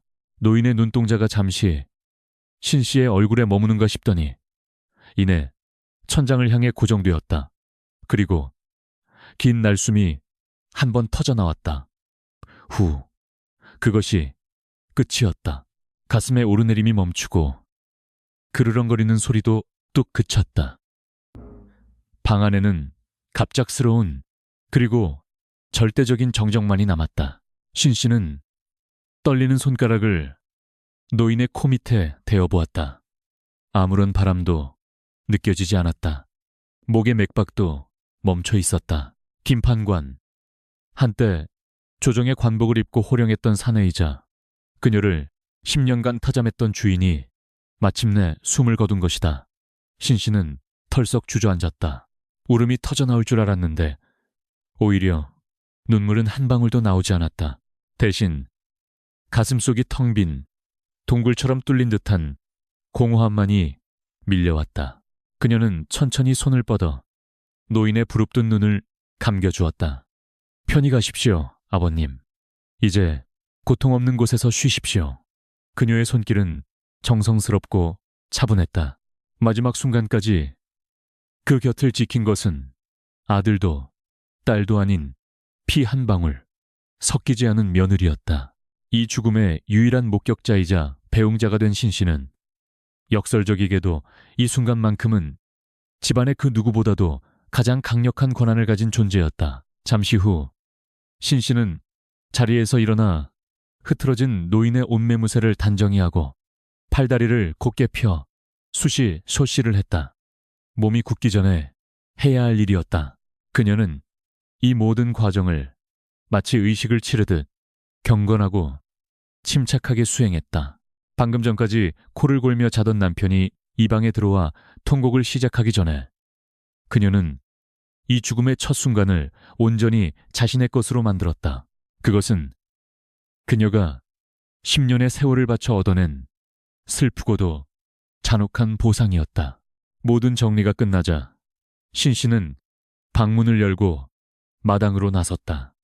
밤하늘에는 먹구름이 잔뜩 끼어 달빛조차 보이지 않았다. 그녀는 깊은 숨을 들이마신 뒤 단전에서부터 끌어올린 목소리로 고곡 두쿠를 시작했다. 아이고, 아이고, 아버님께서 돌아가셨습니다. 그녀의 날카로운 울음소리가 고요한 새벽, 공기를 찢고 집안 구석구석으로 퍼져나갔다. 그제야 집안의 불들이 하나둘 켜지고 잠결에 놀란 식구들이 뛰쳐나오는 소리가 들렸다. 안방문이 벌컥 열리며 김진사가 속옷 차림으로 허둥지둥 달려나왔다. 뭐라, 아버님이 그는 믿기지 않는다는 표정으로 사랑방으로 뛰어들어갔다. 뒤이어 시누이들과 하인들이 몰려와 마당은 순식간에 아수라장이 되었다. 신씨는 마당 한 구석에 비켜서서 그 광경을 차갑게 지켜보았다. 방 안에서 김진사의 통곡 소리가 들려왔다. 아이고, 아버지 불효자는 어찌하라고 이리 가십니까? 아버지, 그의 울음소리는 크고 요란했다.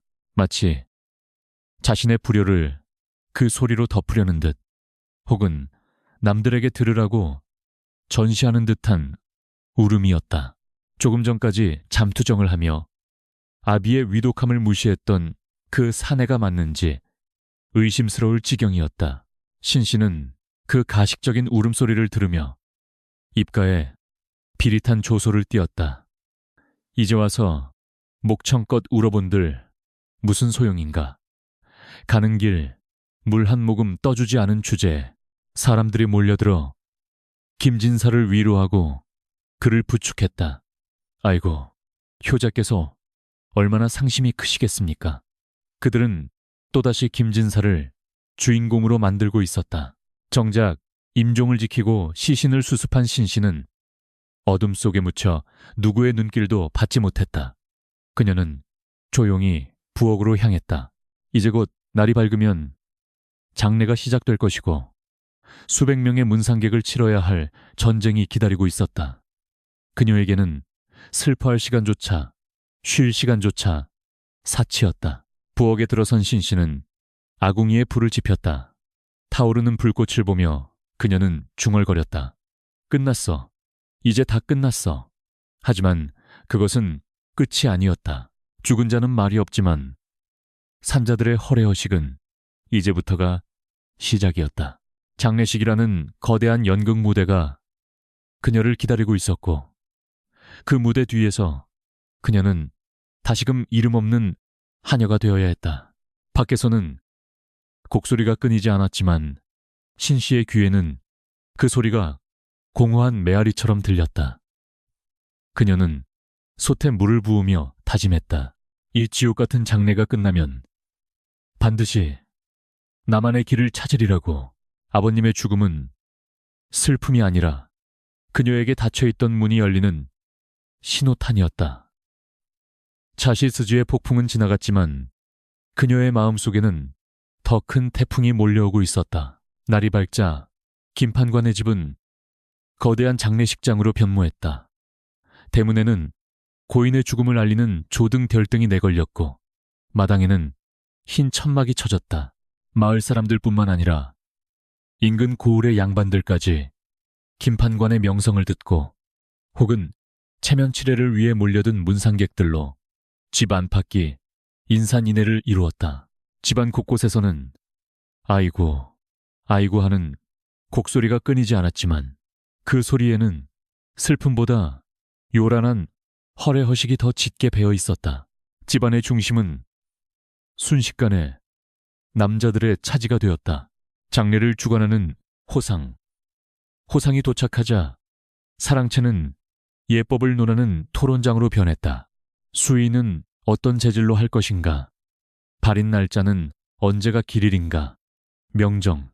명정의 글씨는 누가 쓸 것인가 등 수많은 절차들이 논의되었다. 정작 고인의 마지막을 지켰던 신씨는 그 자리에서 철저히 배제되었다.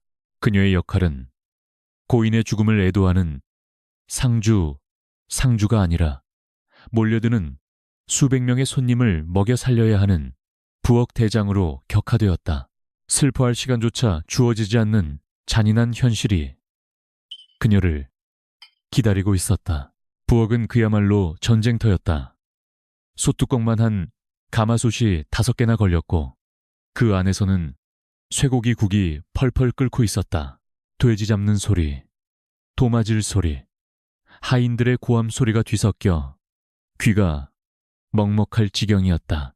신씨는 상복인 거친 삼배옷을 입고 머리에는 죄인처럼 요질 허리띠를 두른 채 부엌을 진두지휘했다. 뜨거운 김이 얼굴을 덮쳐 숨이 막혔고 옷은 땀과 음식물로 얼룩져 찝찝하기 그지없었다. 마님, 여기 국이 모자랍니다. 마님, 술상이 늦다고 사랑채에서 난리가 났습니다. 사방에서 그녀를 찾는 아우성이 빗발쳤다. 신씨는 현기증을 느끼며 국자를 휘저었다. 어젯밤 임종을 지키느라 한숨도 못 잔 데다 충격과 공복이 겹쳐 다리가 후들거렸다.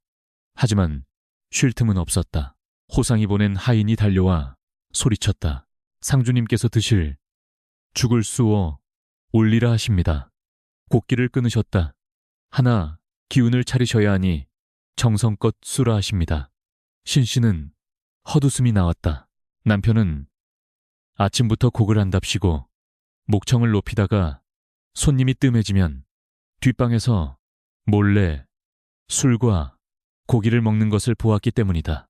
그런데 죽까지 대령하라니 그 뻔뻔함에 혀가 내둘렸다. 잠시 틈을 타 신씨는 빈소 쪽을 바라보았다.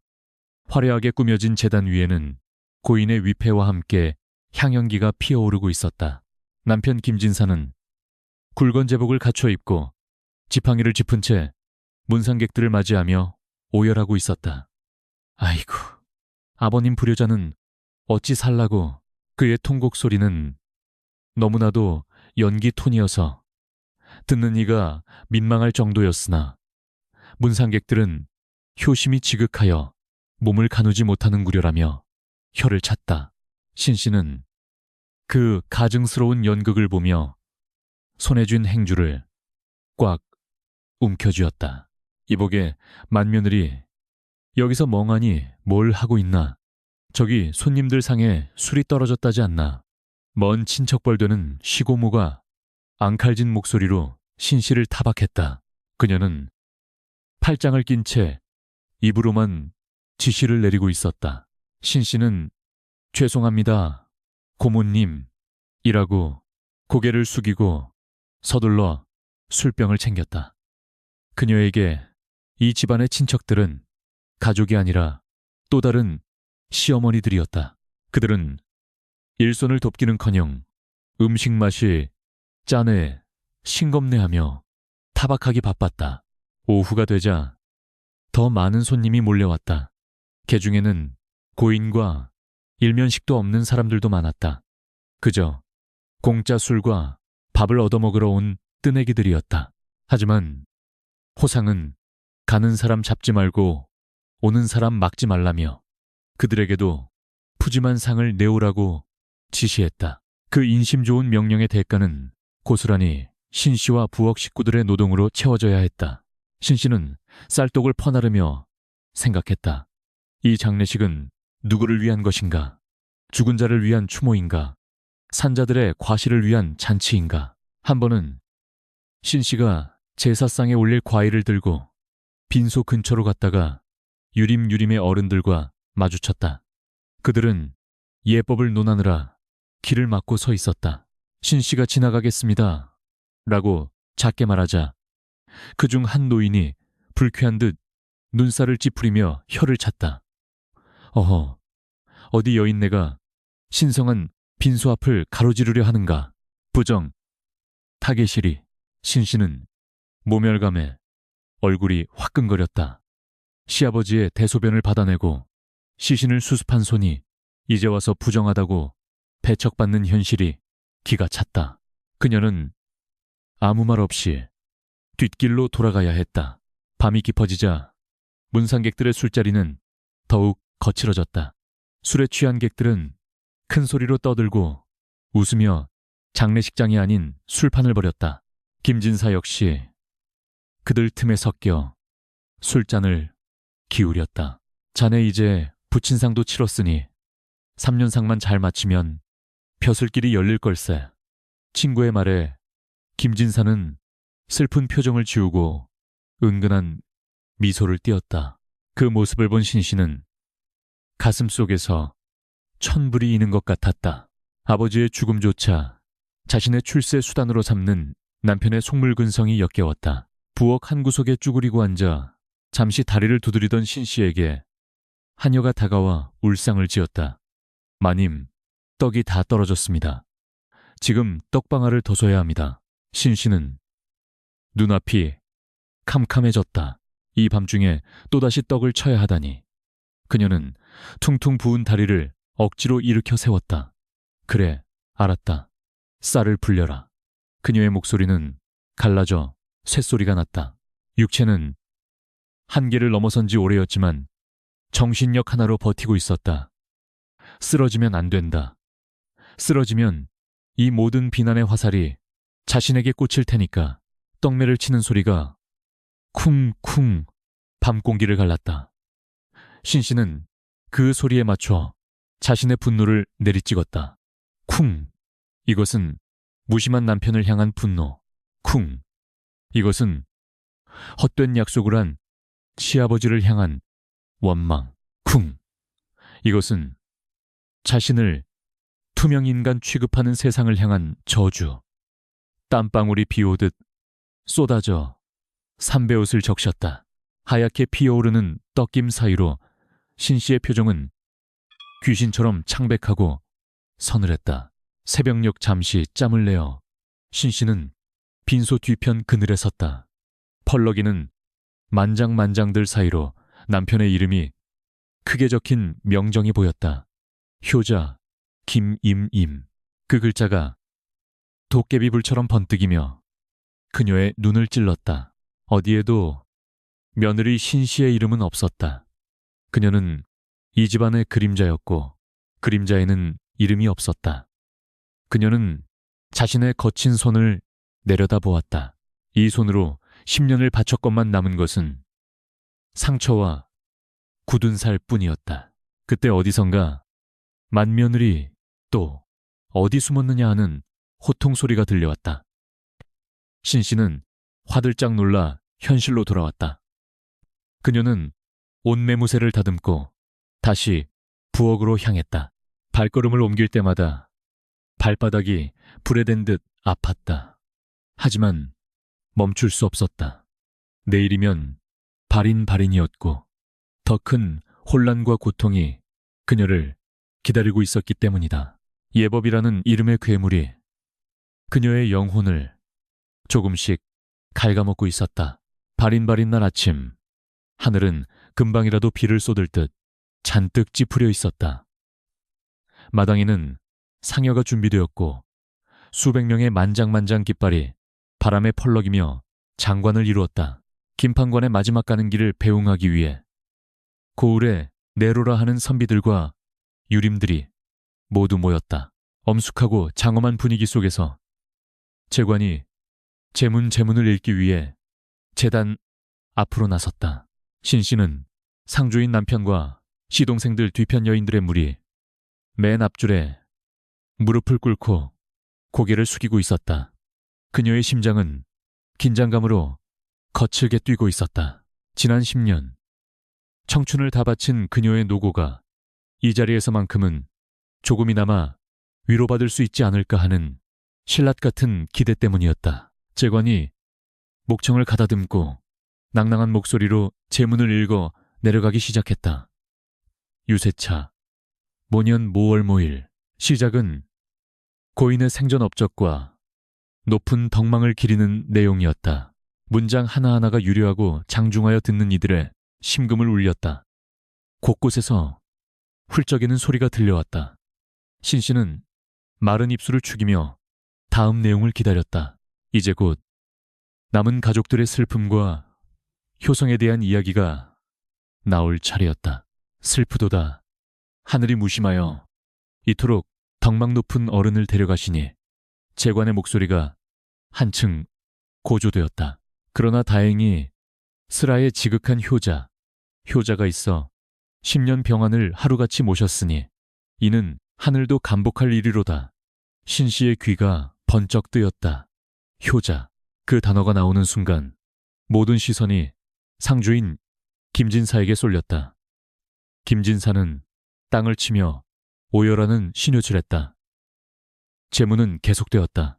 한겨울에 얼음을 깨어 잉어를 구하고 자신의 손가락을 베어 피를 먹여 아비의 생명을 연장시켰으니 신씨는 자신의 귀를 의심했다.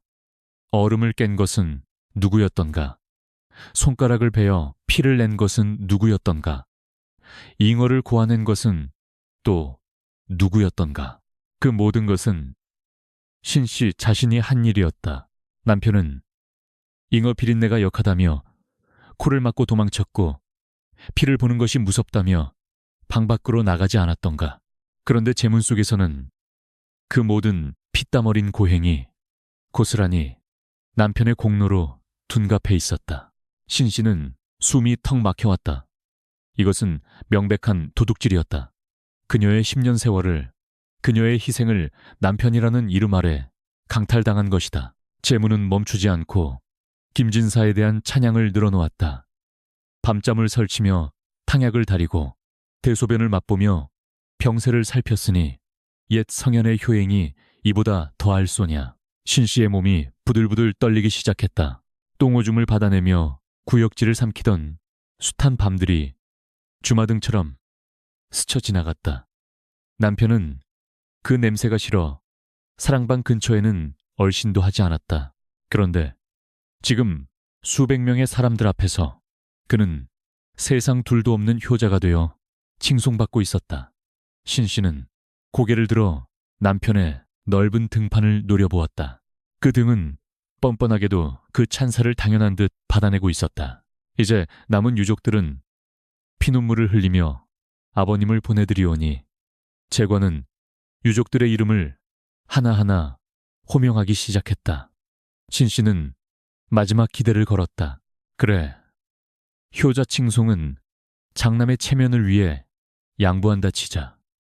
적어도 며느리의 노고 한 줄 정도는 들어있겠지. 현숙한 며느리가 있어 그 뒤를 바쳤다는 한마디면 좋겠다. 그녀는 숨을 죽이고 귀를 기울였다. 효자, 김영영, 손손자, 김용령, 김용령. 남자들의 이름이 길게 나열되었다. 그리고 잠시 후 재관은 무미건조한 목소리로 덧붙였다. 자부, 자부, 신씨, 신씨. 그게 다였다. 어떠한 수식어도, 어떠한 감사도, 어떠한 위로도 없었다. 그저 족보에 적힌 대로 형식적인 구색을 맞추기 위한 신씨라는 두 글자뿐이었다. 10년의 세월이 단 1초, 단 두 글자로 요약되어 허공에 흩어졌다. 심지어 그 뒤에 이어진 딸들과 사위들의 이름보다 더 짧고 무의미하게 지나갔다. 신씨는 귀에서 삐 하는 이명 소리를 들었다. 세상이 하얗게 바래지는 것 같았다. 주변의 곡소리가 파도처럼 밀려와 고막을 때렸지만 신씨의 귀에는 아무것도 들리지 않았다. 그녀는 멍하니 재관의 입을 바라보았다. 혹시 빼먹은 것은 아닐까? 혹시 뒤에 더 말이 있는 것은 아닐까? 하지만 재관은 이미 두루마리를 말고 있었다. 끝났다. 그녀의 존재는 그것으로 끝이었다. 이 거대하고 화려한 장례식에서 그녀는 병풍 뒤에 못상여 밑에 흙먼지보다 못한 존재였다. 그 순간 신씨의 가슴 속에서 무언가가 툭 하고 끊어지는 소리가 났다. 그것은 10년간 그녀를 지탱해온 인내심의 줄이자 유교적 도덕관에 대한 마지막 믿음이었다. 그녀는 깨달았다. 자신이 섬겨온 것은 효가 아니라 남성들의 권위였음을, 자신이 지켜온 것은 가정이 아니라 남편의 명예였음을. 그녀는 철저히 이용당하고 착취당하고 그리고 버려졌다. 눈앞의 남편이 갑자기 낯선 괴물처럼 보였다. 흰 상복을 입고 거짓 눈물을 흘리는 저 사내는 아내의 피와 살을 뜯어먹고 자라난 기생충이었다. 그리고 저 점잖은 문상객들은 그 기생충을 찬양하는 공범들이었다. 신씨는 구역질이 치밀어 올라 입을 틀어막았다. 피맛이 났다. 입술을 너무 세게 깨물어 터진 것이었다.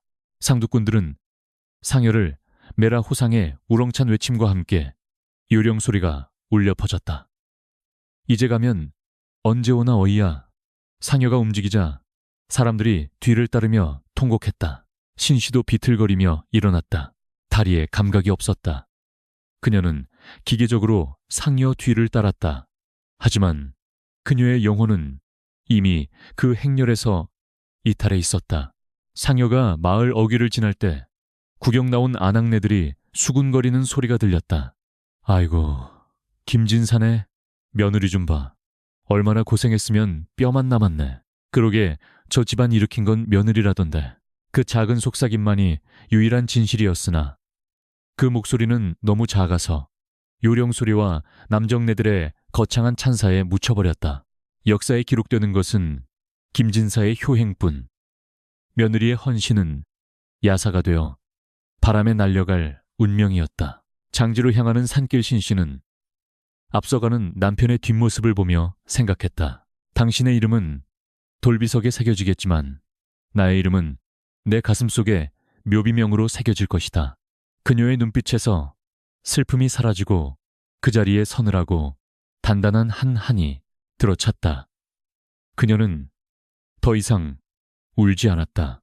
흘릴 눈물조차 아까웠다. 산역이 시작되고 흙이 관 위로 쏟아질 때 신씨는 그 흙 속에 자신의 지난 10년도 함께 묻어버렸다.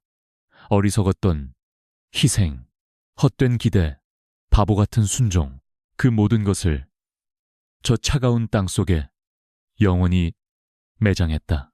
흙먼지 날리는 산비탈에 서서 그녀는 처음으로 이 집안을 떠나는 상상을 했다. 그것은 죄악이 아니라 구원이었다. 신씨, 장례식 내내 단 한 번 불린 그 이름, 그 초라한 호명이 역설적으로 그녀를 깨웠다. 그래, 나는 김가의 며느리가 아니라 신씨였다. 그녀는 주먹을 꽉 쥐었다. 손톱이 손바닥을 파고들었지만 아프지 않았다. 이제 그녀는 자신의 이름을 되찾아야 했다. 비록 늦었지만 너무 늦어버리기 전에 상혁군의 선소리가 구슬프게 산골짜기를 울렸지만 신씨의 마음속에는 이미 새로운 바람이 불고 있었다. 차갑고 매서운 그러나 자유로운 바람이. 산역을 마치고 돌아온 집안은 무덤 속처럼 고요했다. 북적대던 문상객들이 썰물처럼 빠져나가고 마당에 나부끼던 만장들도 모두 거두어졌다. 며칠간 집안을 뒤흔들었던 곡소리와 요령소리, 술판의 소음이 사라진 자리에 찾아온 것은 견디기 힘든 적막이었다. 그 적막은 마치 거대한 납덩이처럼 신씨의 어깨를 짓눌렀다. 그녀는 텅 빈 마당 한가운데 서서탄이 뚫린 대문을 멍하니 바라보았다. 대문은 입을 벌린 채 누군가를 기다리는 듯 했지만 더 이상 들어올 사람은 없었다. 죽은 자는 산으로 갔고 산자들은 각자의 방으로 숨어들었다. 안채에서는 남편 김진사가 드르렁거리며 코를 고는 소리가 들려왔다. 3일간 상주 노릇을 하느라 피곤했다는 핑계로 그는 돌아오자마자 술을 한 사발 들이키고 깊은 잠에 빠져 있었다. 시누이들도 하인들도 모두 지쳐 쓰러져 잠들었다. 오직 신씨만이 깨어 있었다. 그녀의 눈은 건조했고 정신은 유리알처럼 투명했다. 잠이 오지 않았다. 아니, 잠들 수가 없었다. 10년간 그녀를 깨워왔던 시아버지의 기침소리가 사라진 밤, 그녀는 무엇을 해야 할지 몰라 방향을 잃은 배처럼 서성였다. 발길이 닿은 곳은 습관처럼 사랑방이었다. 문을 열자 싸늘한 냉기가 얼굴을 덮쳤다. 10년간 펄펄 끓던 아랫목은 차게 식어 있었고 역하게 진동하던 양냄새와 노인냄새 대신 향냄새와 퀴퀴한 먼지 냄새만이 남아있었다. 병풍은 치워졌고 요강도 약탕관도 사라졌다. 텅 빈 방바닥에는 달빛만이 네모나게 누워있었다. 신씨는 그 공허한 공간을 바라보며 기묘한 상실감을 느꼈다. 그것은 사랑하는 이를 잃은 슬픔이 아니라 자신의 삶을 지탱하던 족쇄가 풀려버린 데서 오는 허전함이었다. 방구석에 누군가 먹다 남긴 소반 하나가 덩그러니 놓여 있었다. 잿밥으로 올렸던 밥 한 그릇과 말라비틀어진 나물 몇 가지였다. 신씨는 그제야 자신이 이틀 동안 물 한 모금 제대로 마시지 못했다는 사실을 깨달았다. 배고픔이 뒤늦게 파도처럼 밀려왔다. 위장이 꼬이는 듯한 통증에 그녀는 주저앉아 밥그릇을 끌어당겼다. 숟가락도 없었다. 그녀는 손으로 차갑게 굳어버린 밥덩이를 떼어 입에 넣었다. 밥알은 모래알처럼 까끌까끌하고 딱딱했다. 씹을 때마다 서걱거리는 소리가 났다. 목구멍으로 넘기기가 힘들었지만 신씨는 꾸역꾸역 밥을 밀어넣었다. 맛은 느껴지지 않았다. 그저 생존을 위한 본능적인 저작 운동일 뿐이었다. 우물우물. 고요한 방 안에 그녀가 밥 씹는 소리만이 울려 퍼졌다. 그 소리가 너무나 처량하여 신씨는 문득 헛구역질이 올라왔다. 이것이 내 인생인가? 10년을 죽도록 고생하고 남은 것이 이 식어빠진 밥 한 덩이인가? 밥을 삼키며 그녀는 지난 10년을 반추했다. 아침에 눈을 뜨면 약을 다리고 밤이 되면 다리를 주무르고 남편의 눈치를 보고 시댁 식구들의 비위를 맞추던 날들, 그 모든 시간들이 저식은 밥알처럼 아무런 온기 없이 굳어버린 것 같았다. 장례식장에서 불리지 않았던 자신의 이름, 남편의 가식적인 눈물, 친척들의 무심한 눈빛들이 뇌리를 스쳤다. 분노가 치밀어 오를 줄 알았는데 이상하게도 마음은 차분하게 가라앉았다. 그것은 체념을 넘어선 차가운 자각이었다. 나는 이 집의 식구가 아니었다. 신씨는 중얼거렸다. 그녀는 그저 성능 좋은 도구, 말 잘 듣는 하녀 필요할 때 쓰고 버리는 소모품이었을 뿐이다. 아버님이 돌아가신 지금 그녀의 용도는 폐기된 것이나 다름없었다. 이제 남은 것은 무엇인가? 남편의 뒷바라지. 자식도 없는 그녀에게 남은 것은 또 다른 시집살이와 무십분일 터였다. 끔찍했다. 시아버지라는 거대한 산이 사라지니 그 뒤에 숨어있던 더 황량한 사막이 눈앞에 펼쳐진 꼴이었다. 신씨는 밥그릇을 내려놓았다. 목이 메어 더 이상 넘어가지 않았다.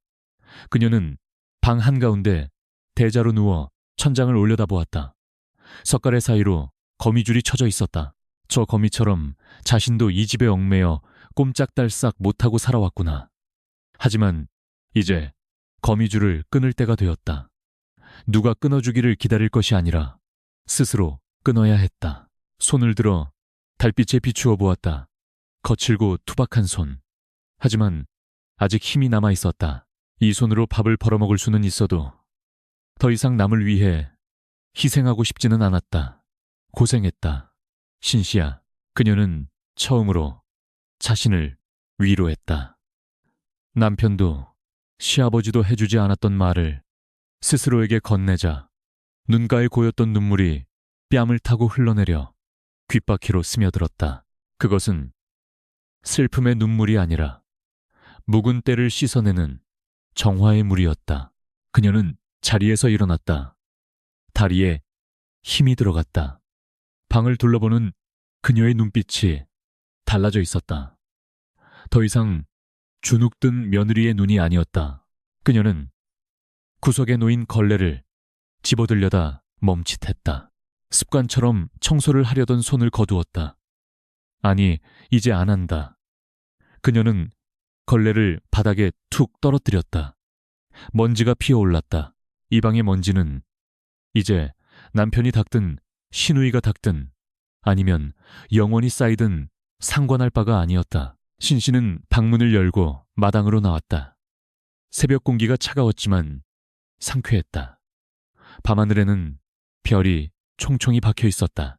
저 별들은 지난 10년간 매일 밤 그 자리에 있었을 텐데 그녀는 한 번도 올려다볼 여유가 없었다. 아름답구나. 그녀는 쉰 목소리로 감탄했다. 세상은 이토록 넓고 아름다운데 그녀는 고작 이 담장 안에 갇혀 썩어가고 있었다. 부엌으로 가서 물을 한 바가지 들이켰다. 차가운 물이 식도를 타고 내려가며 뜨거운 속을 식혀주었다. 정신이 맑아졌다. 그녀는 결심했다. 날이 밝기 전에 떠나기로. 문상객들이 남기고 간 돈도 폐물도 아무것도 필요 없었다. 그저 자신의 몸뚱이 하나와 입고 있는 옷 한 벌이면 좋겠다. 더 가져가 봐야 짐만 될 뿐이었다. 과거의 기억조차 짐이었다. 그녀는 자신의 방으로 돌아가 조용히 보찜을 꾸리기 시작했다. 낡은 저고리 몇 벌과 버선, 그리고 친정어머니가 시집 올 때 쥐어주셨던 은비녀 하나. 그것이 전부였다. 10년의 세월 치고는 너무나 단출한 짐이었지만 마음만은 깃털처럼 가벼웠다. 옆에서 자고 있는 남편을 바라보았다. 그는 여전히 입을 벌리고 코를 골고 있었다. 미움도 원망도 들지 않았다.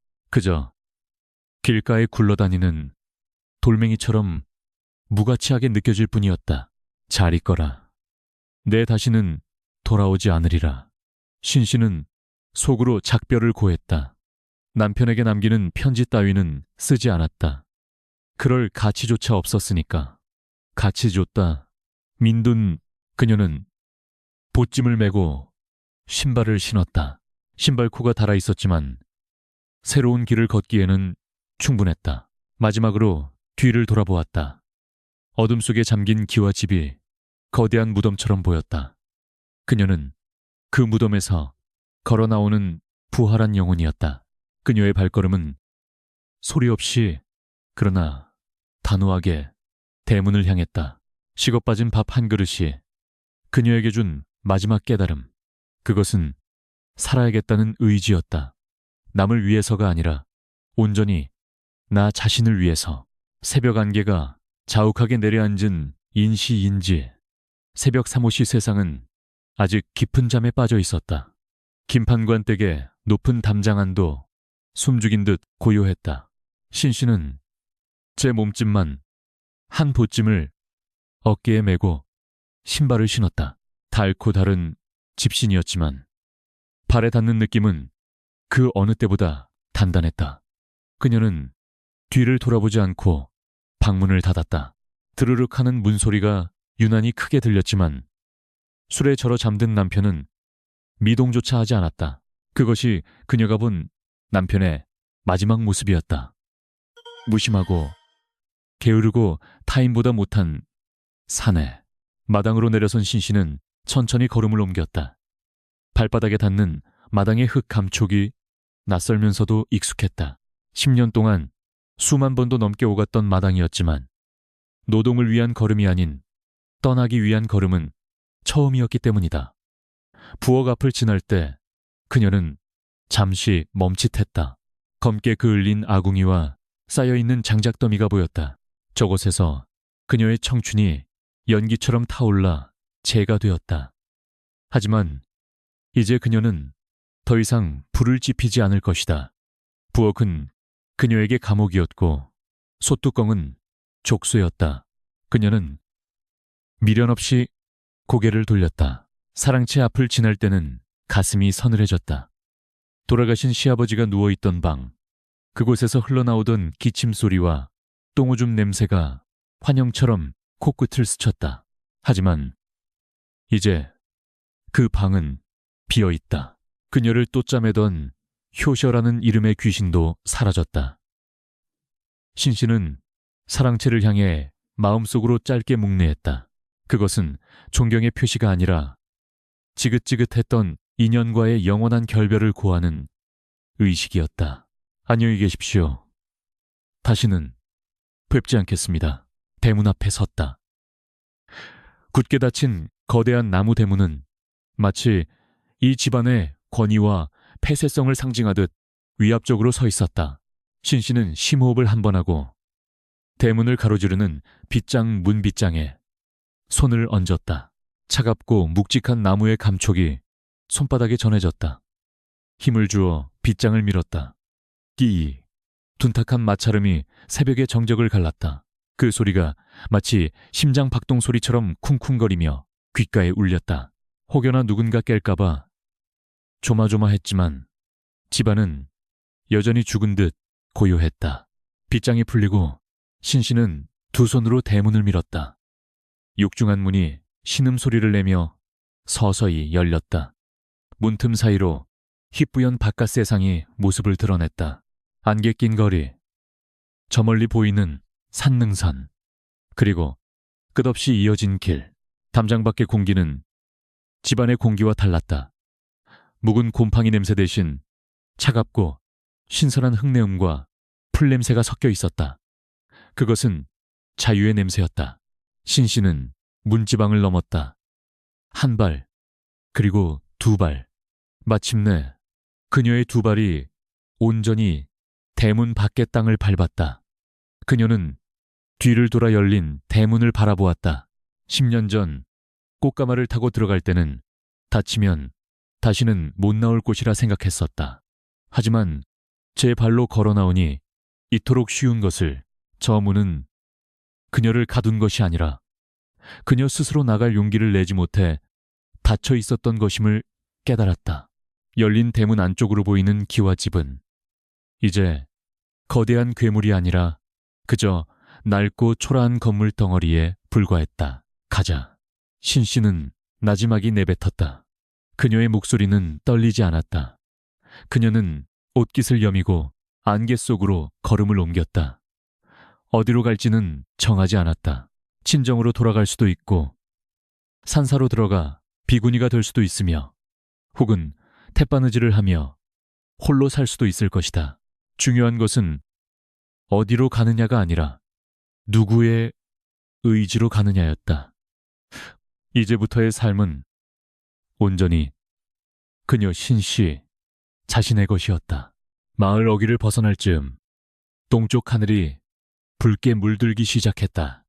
여명, 여명, 이 밝아오며 어둠을 밀어내고 있었다. 신씨는 걸음을 멈추고 떠오르는 태양을 바라보았다. 눈부신 햇살이 그녀의 창백한 얼굴을 비추었다. 그녀는 눈을 가늘게 뜨고 햇살을 온몸으로 받아들였다.